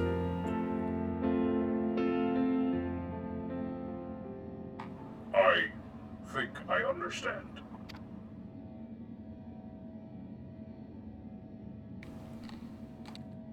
You seek a definitive answer, yet based on our experiences, Junassia and I might develop very different opinions. In the same fashion, you are free to form your own thoughts on the matter. Do not be so swift to consider them without merit.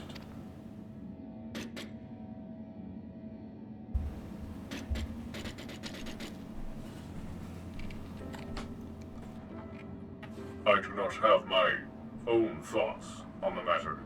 I assess each situation with the same logic pathways available to every Omicron.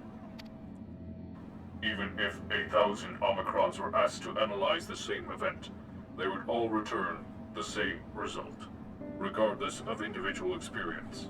There is no strength to be found in fractured reasoning.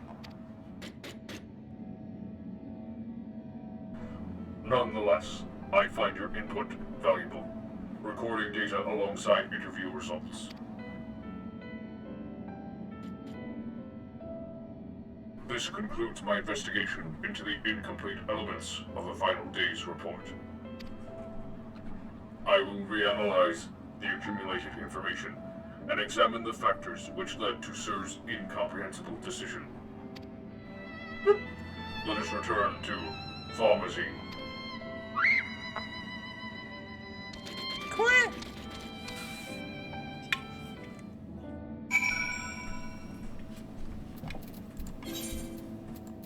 All the way back here. Real quick, I need to get some more water, so I will be right back.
back, come back.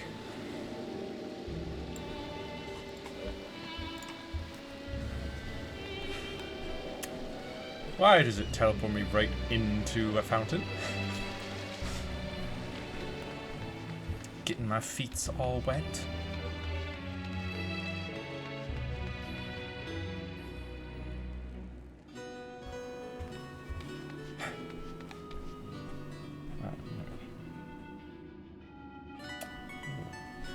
Hang on.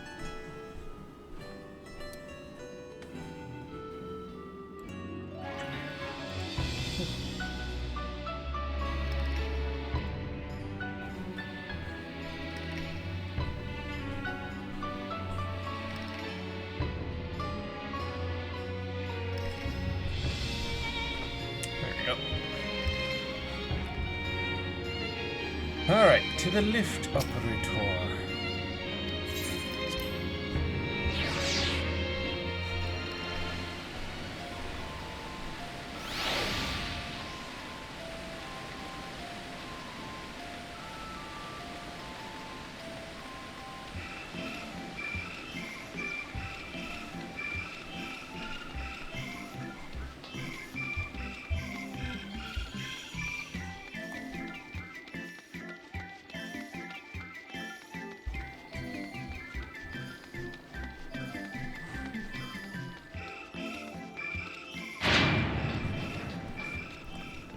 Hey, Biggs. We return from our journey. Ah, there you are! Right at the last moment. Your journey with Omega was properly educational, I hope. We'd planned to ask you all about it, and that mystery transmission besides, but I'm afraid something urgent has come up. Seems one of our Ironworks associates has fouled up a job elsewhere, and Jesse needs Wedge and me to rush in and lend a hand. There's an airship ready waiting for us, out in the harbour. In fact, do you think you could escort us over there and talk as we walk? Acceptable. I am fully capable of speech during ambulation. I figured you might be. Right, let's get a move on then.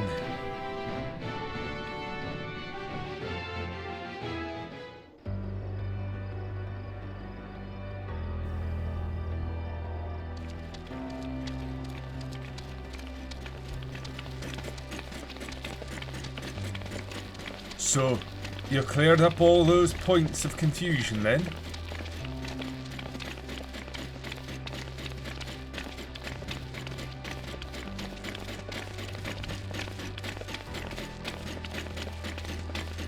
I had mistakenly classified your intangible part as an ability of some kind.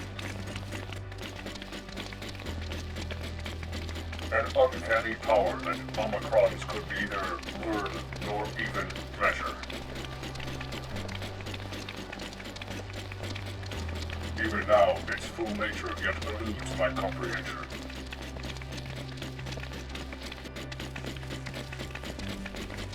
Based on our investigations, however, I have decided to alter my definition.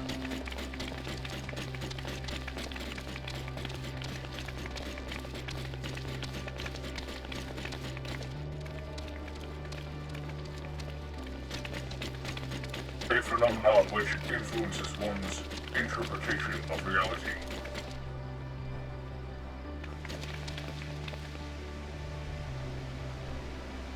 That is as close to an answer as I have found.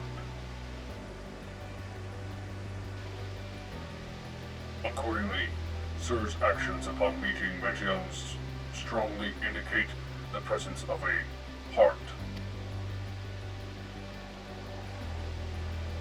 Sir did not follow routine logic, but formulated an independent assessment based upon the reality it perceived. Also, the memory's been coming back to me of my time in Endwalker, and yeah, it was Sir that we had met, not Omega at all. Definitely but a giant eyeball nonetheless called Sir that kind of ran things there.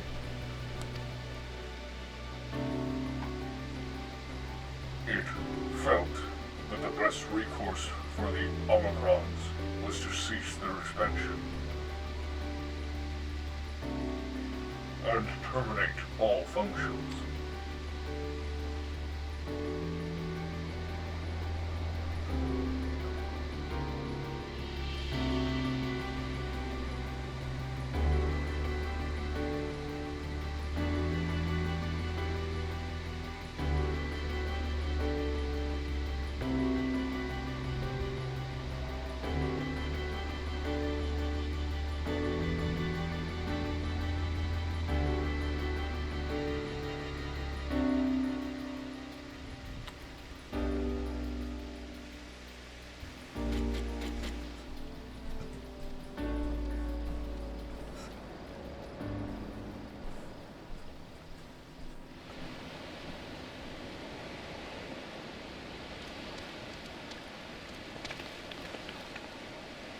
Well, here's our ship.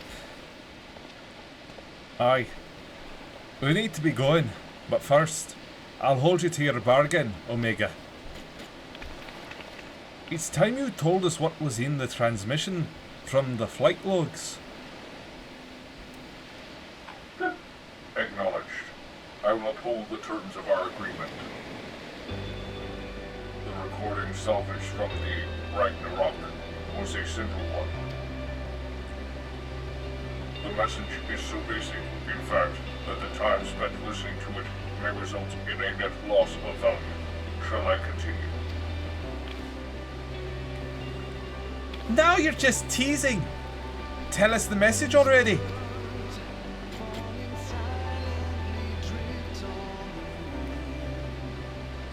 Acknowledged. Converting dialect coding into a local language.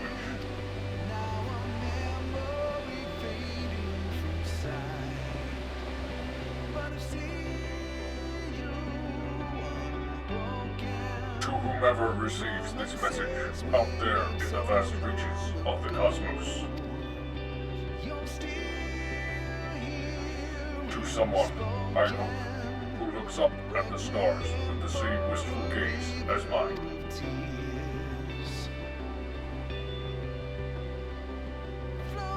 To you I say, forge ahead. May all your tomorrows be blessed with joy.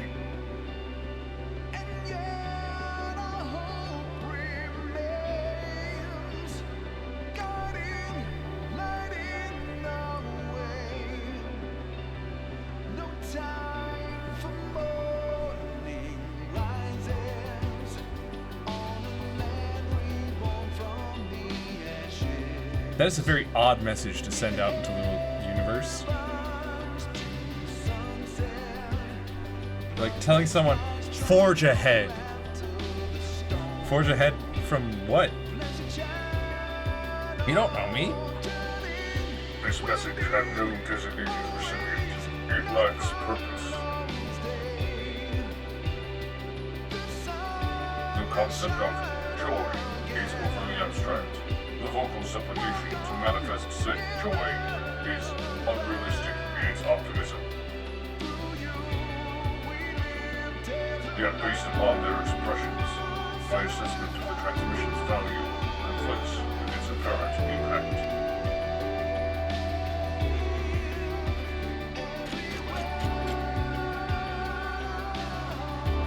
And still I fail to understand you, sir. Your part still confuses me.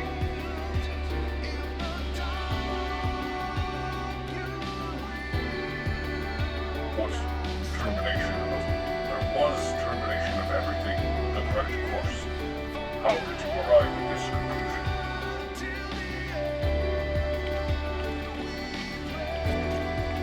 It defies all my attempts at reasoning. But I was designed to evolve. If I continue to learn, the probability that I eventually comprehend this phenomenon is greater than zero. So I will put the dilemma of your decision aside for now.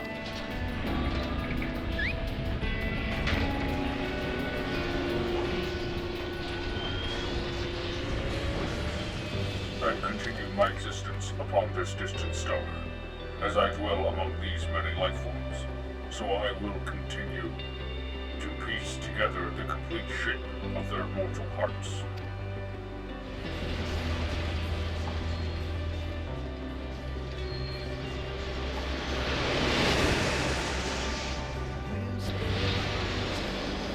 I must document their progress.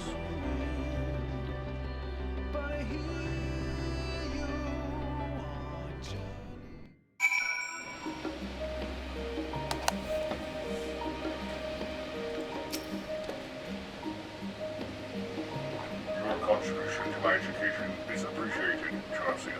Indeed, I have amassed a satisfying quantity of valuable data. Now that our negotiated business is complete, however, Alpha and I will return to traveling the world. Drawing on recent experience, I am confident we can expand the radius of our ventures by a significant margin. We need not limit ourselves to Eorzea. I am now familiar with Sharlayan and Ranzan, and would also like to revisit the freezing climes of Garlem. I neglected to instruct Bates and Wedge to upgrade my climate shielding. I will reroute my request to Deputy President Jesse. Engaging ambulation and parting salutations. Farewell, Junacia.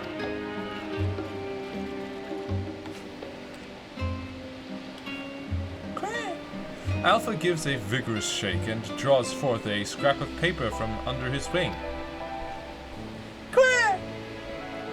It seems he wants you to have it. Perhaps this is his way of thanking you? An orchestrion roll, flow together.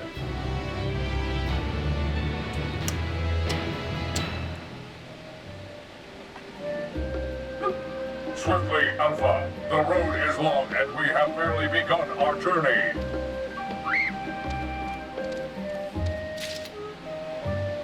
Silly, silly, silly.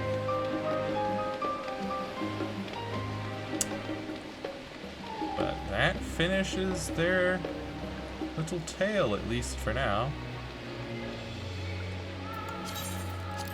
Let's use that. And I guess we change two things. There's Arcane Artistry. Actually, that's level 100. Ardlane, Top Marks, and Carthus. And then there's, speaking with Affiliate in Aziz's Law. Guess we'll take care of Aziz's Law first. Bit of a journey for that one.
Affiliate. What's up?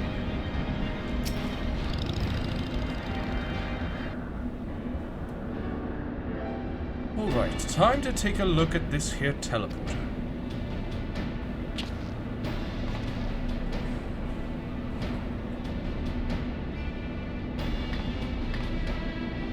What in blazes? Access restricted. This isn't good. Someone's already triggered the intruder defense system.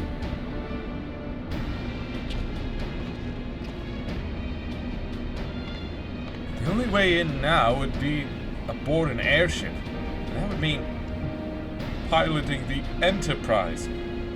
Bloody how am I supposed to...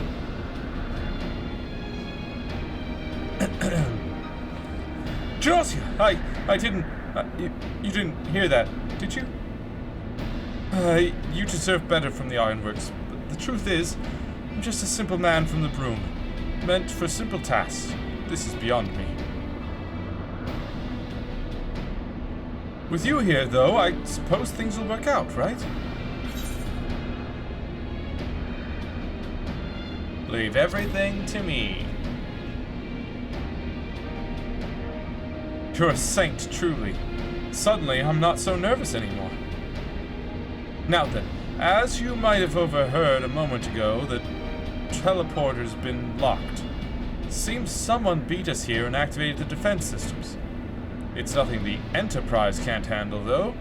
Once we've locked onto the signal, we can fly straight to its source in the blink of an eye.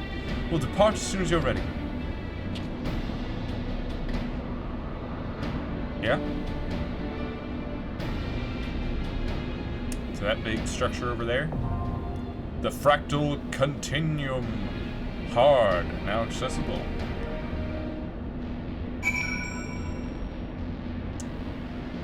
Well then, I suppose we shall deal with that.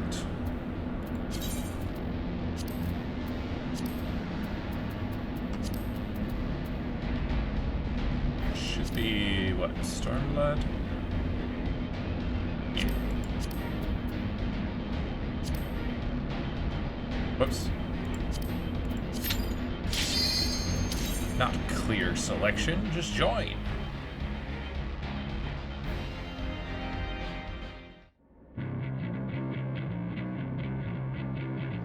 Woo! Yeah!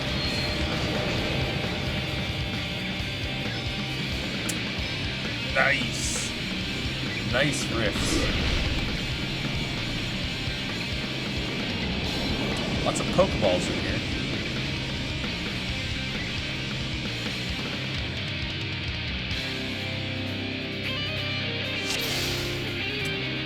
Oh, that's a really good song.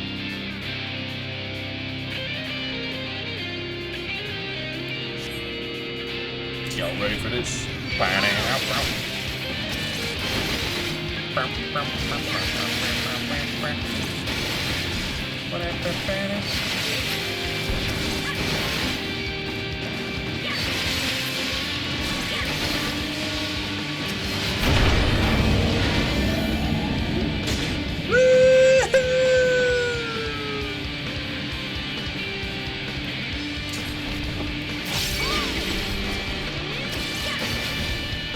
What the?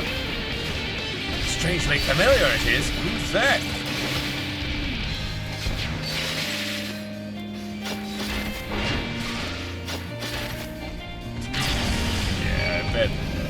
I figured there would be more if I kept walking. Yeah, let's get everybody together.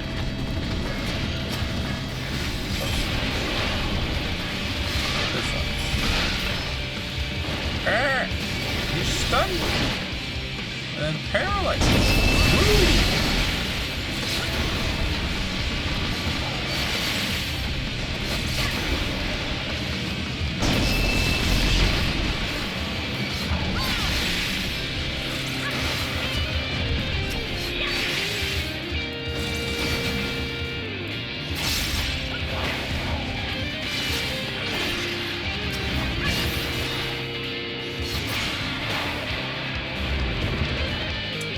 See, those are definitely Pokeballs with a giant spike strapped onto them.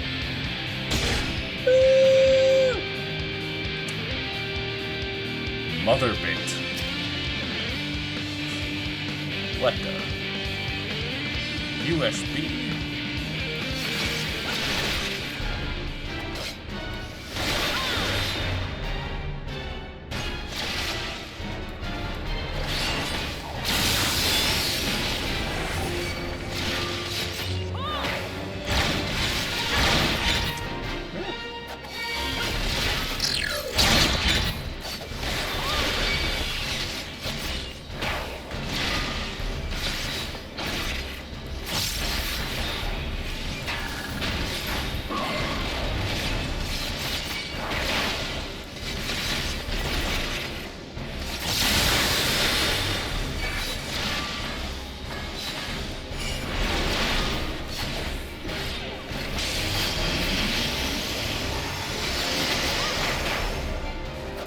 Spellbuster, eh?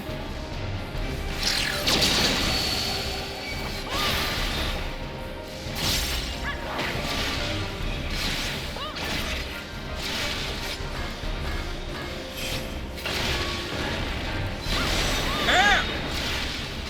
That was very rude.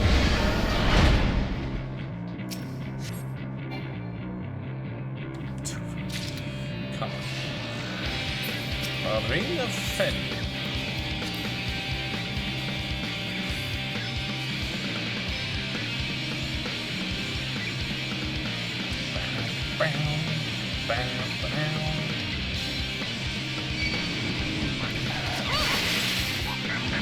Ignore me, those creatures.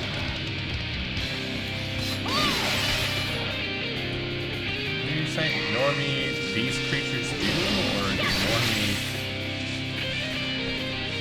Maybe it's like, ignore me, these creatures do. You know, you should too.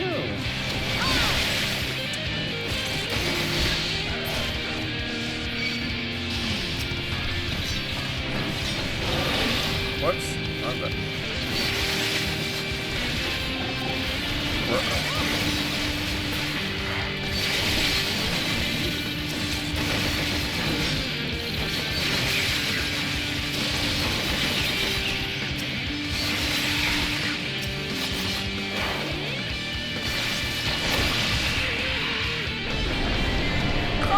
How is this possible? Strongly resembles the Ixal. This feathered one does.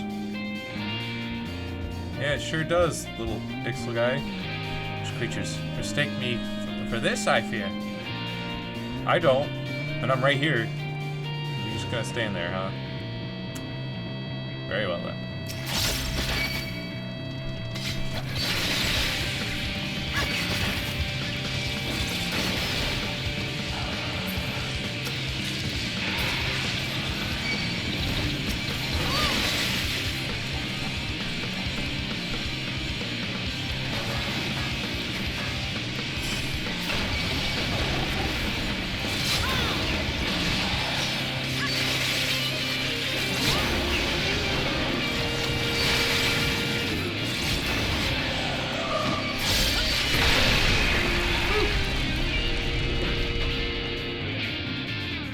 Arsenal.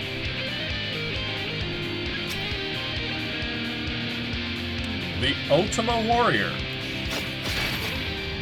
Automated assistant online. Hello there.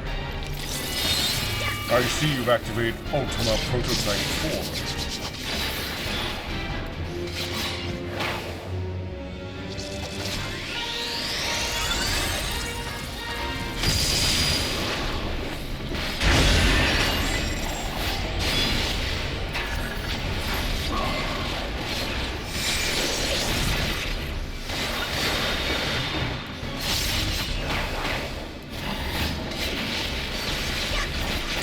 Go, my shadow. Strike.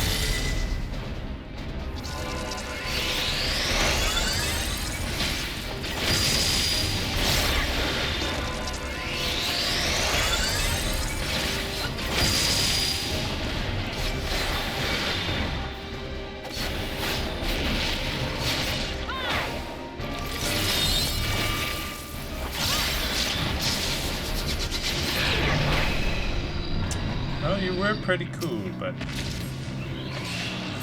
I'm very powerful now. Getting a lot of rings and things. Got Farlander stuff.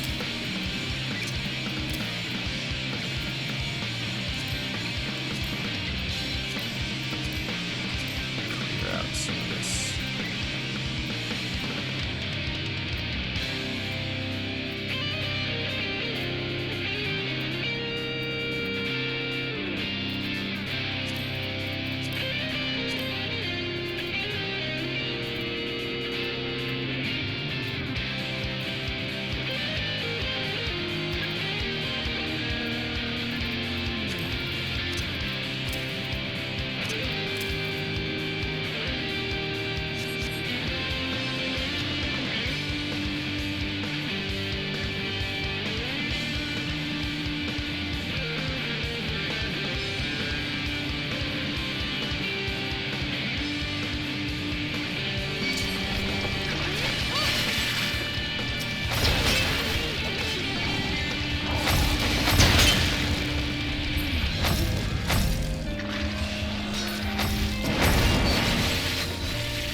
Yeah, come on in.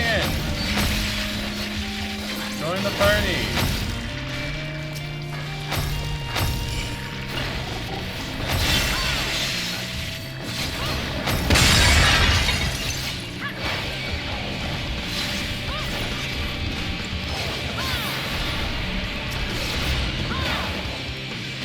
Bio-manufactured Minotaur.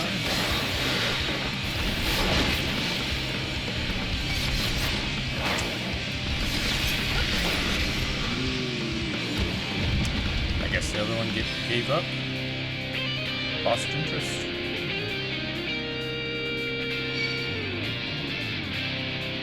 Come on in.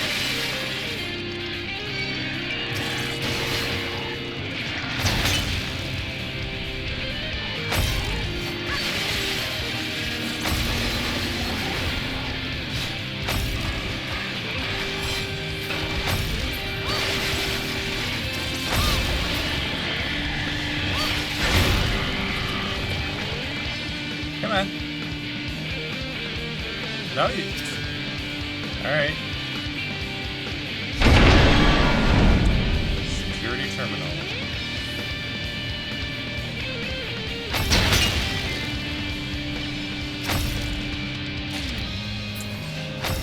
Shadow Heart. Why?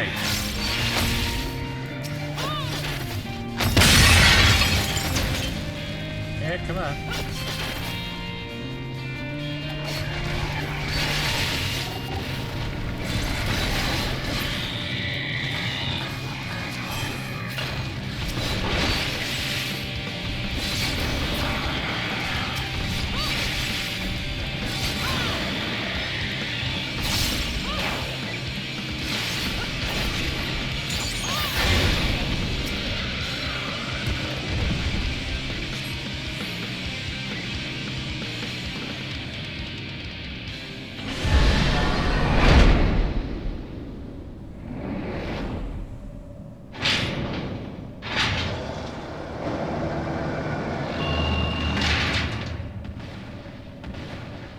A behemoth?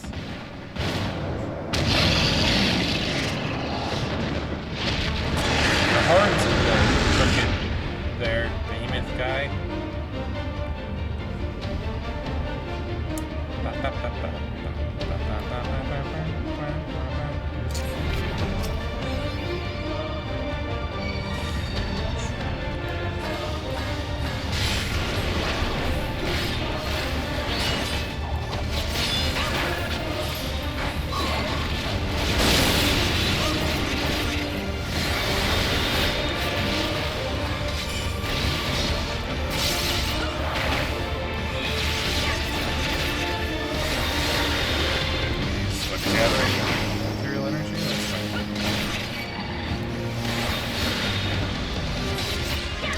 Years of research, huh?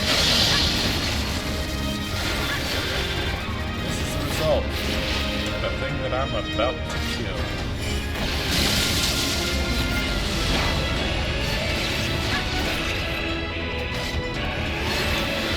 Super easy.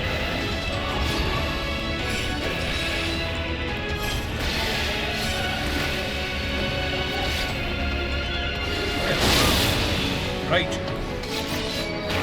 I always forget about it.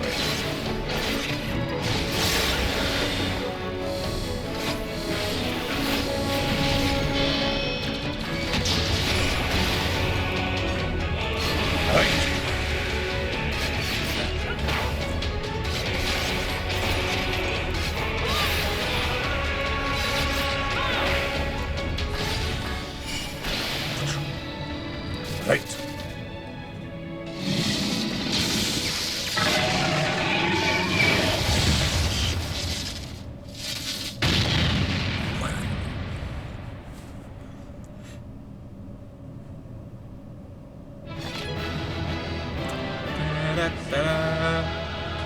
Yeah. We win.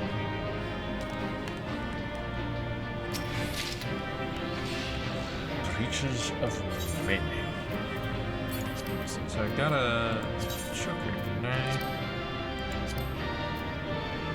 No, Bangle. front, angles, breaches. What's this? Get these out of here.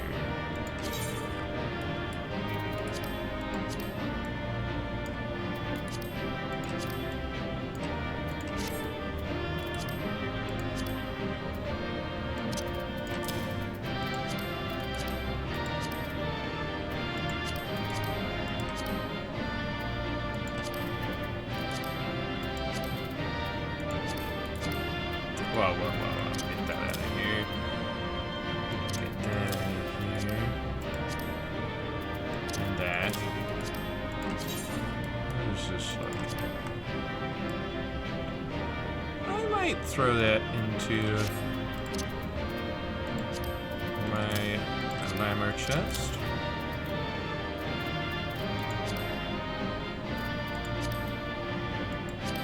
Why not? Why shouldn't I? Keep it. It's mine.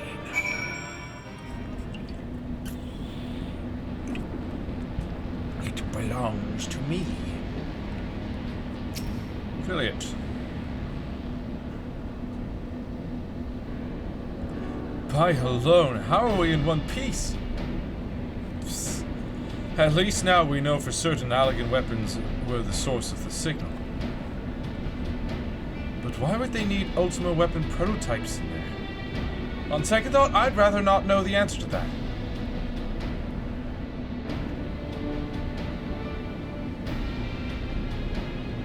I presume he was the one who woke the bloody things up. I tried talking to him, but only got sullen silence for my troubles.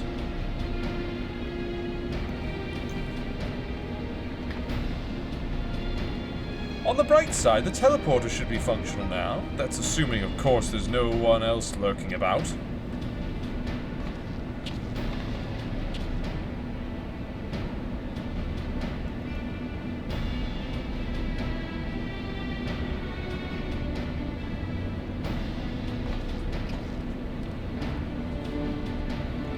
Well, would you look at that. Up and operational. But how do you think that Ixal reached Aziz La in the first place? There's no way that balloons can reach these altitudes. Unless the rumors are true. They say a group of Ixal in the North Shroud calling themselves the Ekato 9 has been working on some sort of hybrid airship. How's about we go and pay them a visit, eh? Last thing we need is for one of them to come back here and wake up another of the Allagan's delightful toys.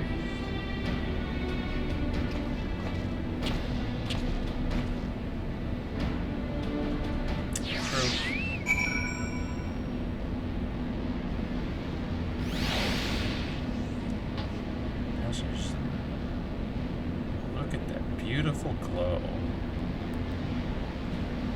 Alright, let's... North Shroud, huh? North Shroud.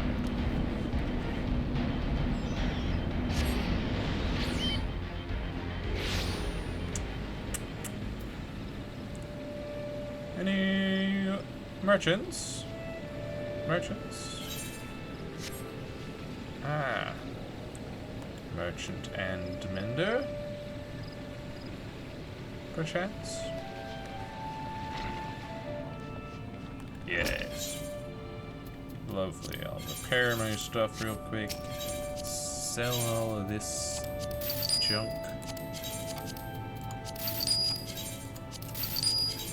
Really wish it would stop asking me, are you sure? You want to sell that unique item? It's like, yeah. I really don't need it.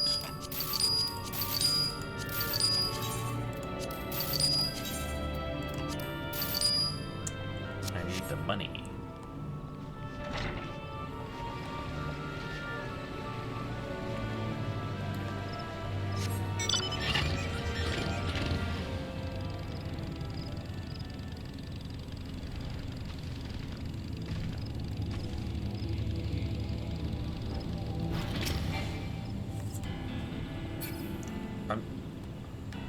How am I still in flight?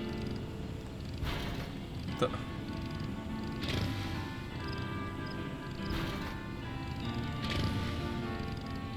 is going on there? It's weird.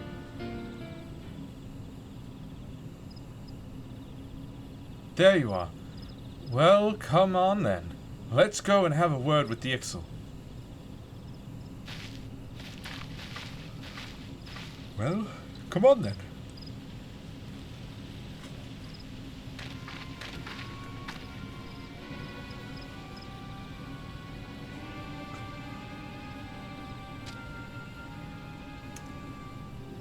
Seems I was right. That's him over there, getting an earful from his superior, no doubt. Is this... Take incomplete ship without permission, you did! Scrap! Banish you from the Ectal 9, I should. Forgive you this once, I will, but tell me true, Kazul. Did you find a Yatlan? Well, say something! Come on! A Yatlan? Isn't that some fairy tale island the Ixal are said to have come from? Of course! That's why they've been building the airship. Which I believe I did a quest a while back. It was like, it led to Gatherer Crafter stuff quests. And I got the Ixali, like, bracers. Ahem. Pardon the intrusion. Might I have a word with Kazul? And it was definitely this group, because they were building a hot air balloon that they wanted my assistance with. Thus, Gatherer Crafter stuff. What's this? Ah, Junasia, come! What is it you need? Oh, hi. Meet with them in the fractal continuum I did, in Azizla. Azizla? Why would you go back? Lined with tubes, the walls were filled with all manner of chimerical creations. In the last of the chambers, a terrible sight I saw. It looked like Azezul, named Ixalian it was. To serve the Alligans they were made, developed for an airborne division. Obey any order they will. That sounds an awful lot like you Ixal, doesn't it? They say the Wind Risen up in Kurthus follow their superior's commands with frightening obedience. Little wonder why you all left to make your own tribe. Much the same it sounds, but end there, the similarities do not. Weak to the elements the Ixalian were, and riddled with genetic instabilities. Does that not strike you as familiar? Unfit for the forest, unfit to fly, an abomination we are, a failed experiment of the Alligans. If a Yatlan exists in the test tube, it lies. Squawk, squawk, silence! If a Yatlan is the laboratory of Alligans, then seek paradise elsewhere we must. The desire to fly, to find our home in the sky, created by science, these are not. Can we not aspire to greatness? After all, made to dream we were not.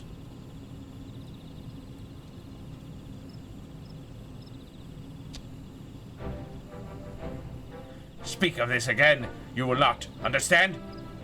None will deny the Ixal's ambitions, not even you.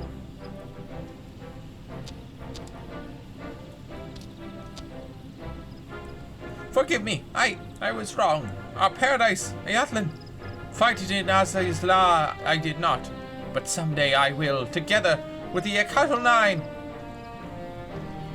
Well, it looks like you've already resolved the matter we came to discuss. You won't be returning to Azizla, I take it? Never! Even at the throat of death, return there we will not. Ha! Enough talking, Kezu. Prepare yourself. For stealing our airship, a most severe punishment you will receive.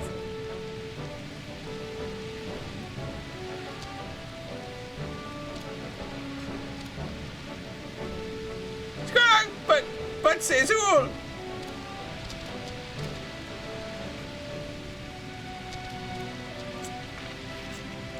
these guys. Ah, ha, ha, ha, ha, ha, ha.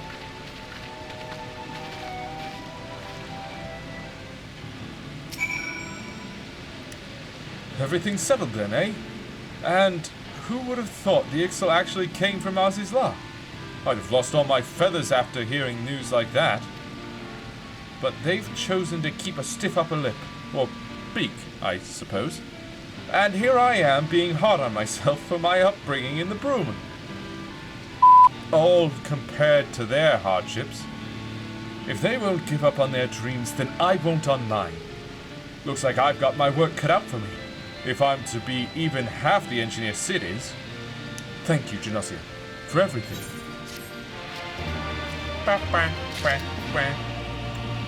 You're welcome. Now to Kurthus. Foundation. We shall go.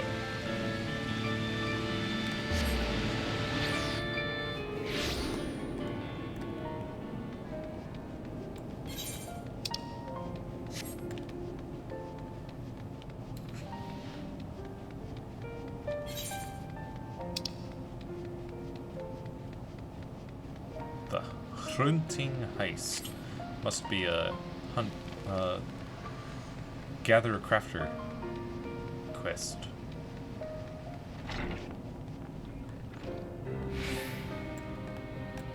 Hello, Clan Centurio member. Aha! So you've met Louise, then, have you? Well, if she says you're ready for level 3 marks, it ain't worth arguing. Just make sure you're well prepared before you go after one of these beasts. They're more dangerous than anything you've hunted so far. The rewards are bigger, too, provided you make it back in one piece. Any road, go and have a gander at the clan hunt board. So long as you understand the risks, I'll let you pick any level 3 marks that takes your fancy. Nice.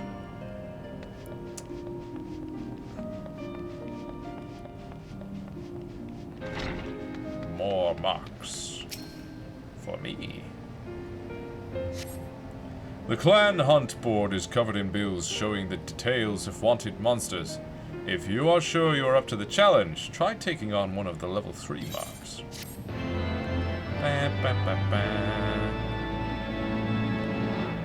You're now permitted to take bills for level 3 clan marks from the clan hunt board. Yeah. Yeah, what? What is this?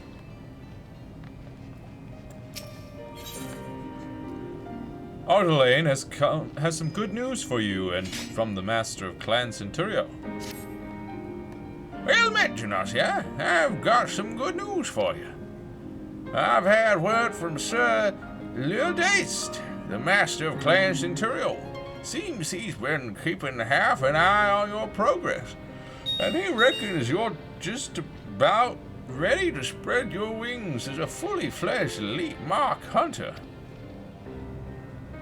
Sir Lildaist was born into a noble family, but he left all that behind to head out hunting, tracking down the fiercest foes and destroying them for the good of the realm. Folk call him the original hunter-scholar. Being recognized by a fellow like that ain't nothing to be sniffed at. Don't be letting it get to your head, though. These elite marks are on a whole nother level to aught you've hunted before, and charging in willy-nilly's a sure way to meet your maker. We give them ranks based on how deadly they are, just like the grand companies do. You'll find the bills for these elite marks up on the clan hunt board alongside the others.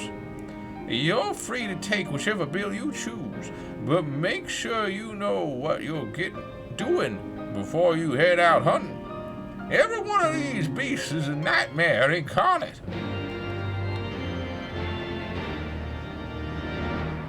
Yeah? Boom. More hunts unlocked. Just like that. The clan hunt board is covered in bills showing the details of wanted monsters. Blah, blah, blah. Blah, blah. Elite clan hunts now accessible. Defeat rank S, rank A, and some rank B elite marks. And you will be rewarded with Centurial seals. These seals can be exchanged for exclusive items. Well, there you have it. And just to check, I want to see if there's any other quests up here. Not currently, at the very least. Cool. I am gonna call it here for today, I think. Unless, no, that one's level 100. We'll get around to that later. And that one's level 90. Yes, we shall continue this journey later.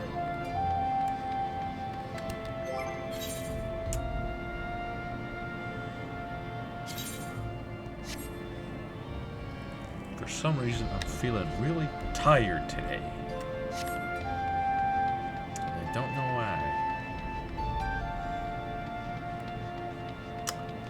But we did a decent amount.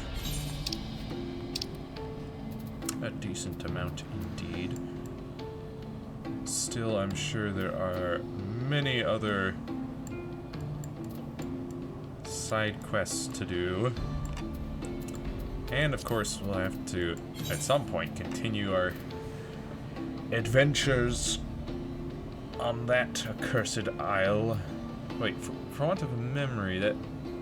Yeah, that's the level 80 one, of course. But there's also the level 100 weapon quests. Gotta gather a bunch of these things. Demi-materia.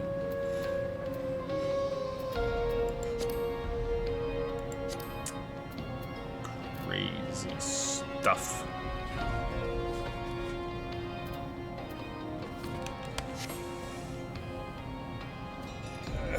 Still, next stream, as I said, would be on Monday for hopefully the end of Skin Deep and possibly some Final Fantasy MTG card pack openings, and if not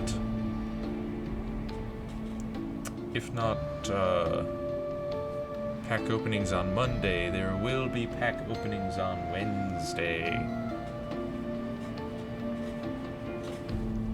Take a look at what cards I get. But next Saturday, we'll be back for more side quests and things here in the world of Final Fantasy XIV.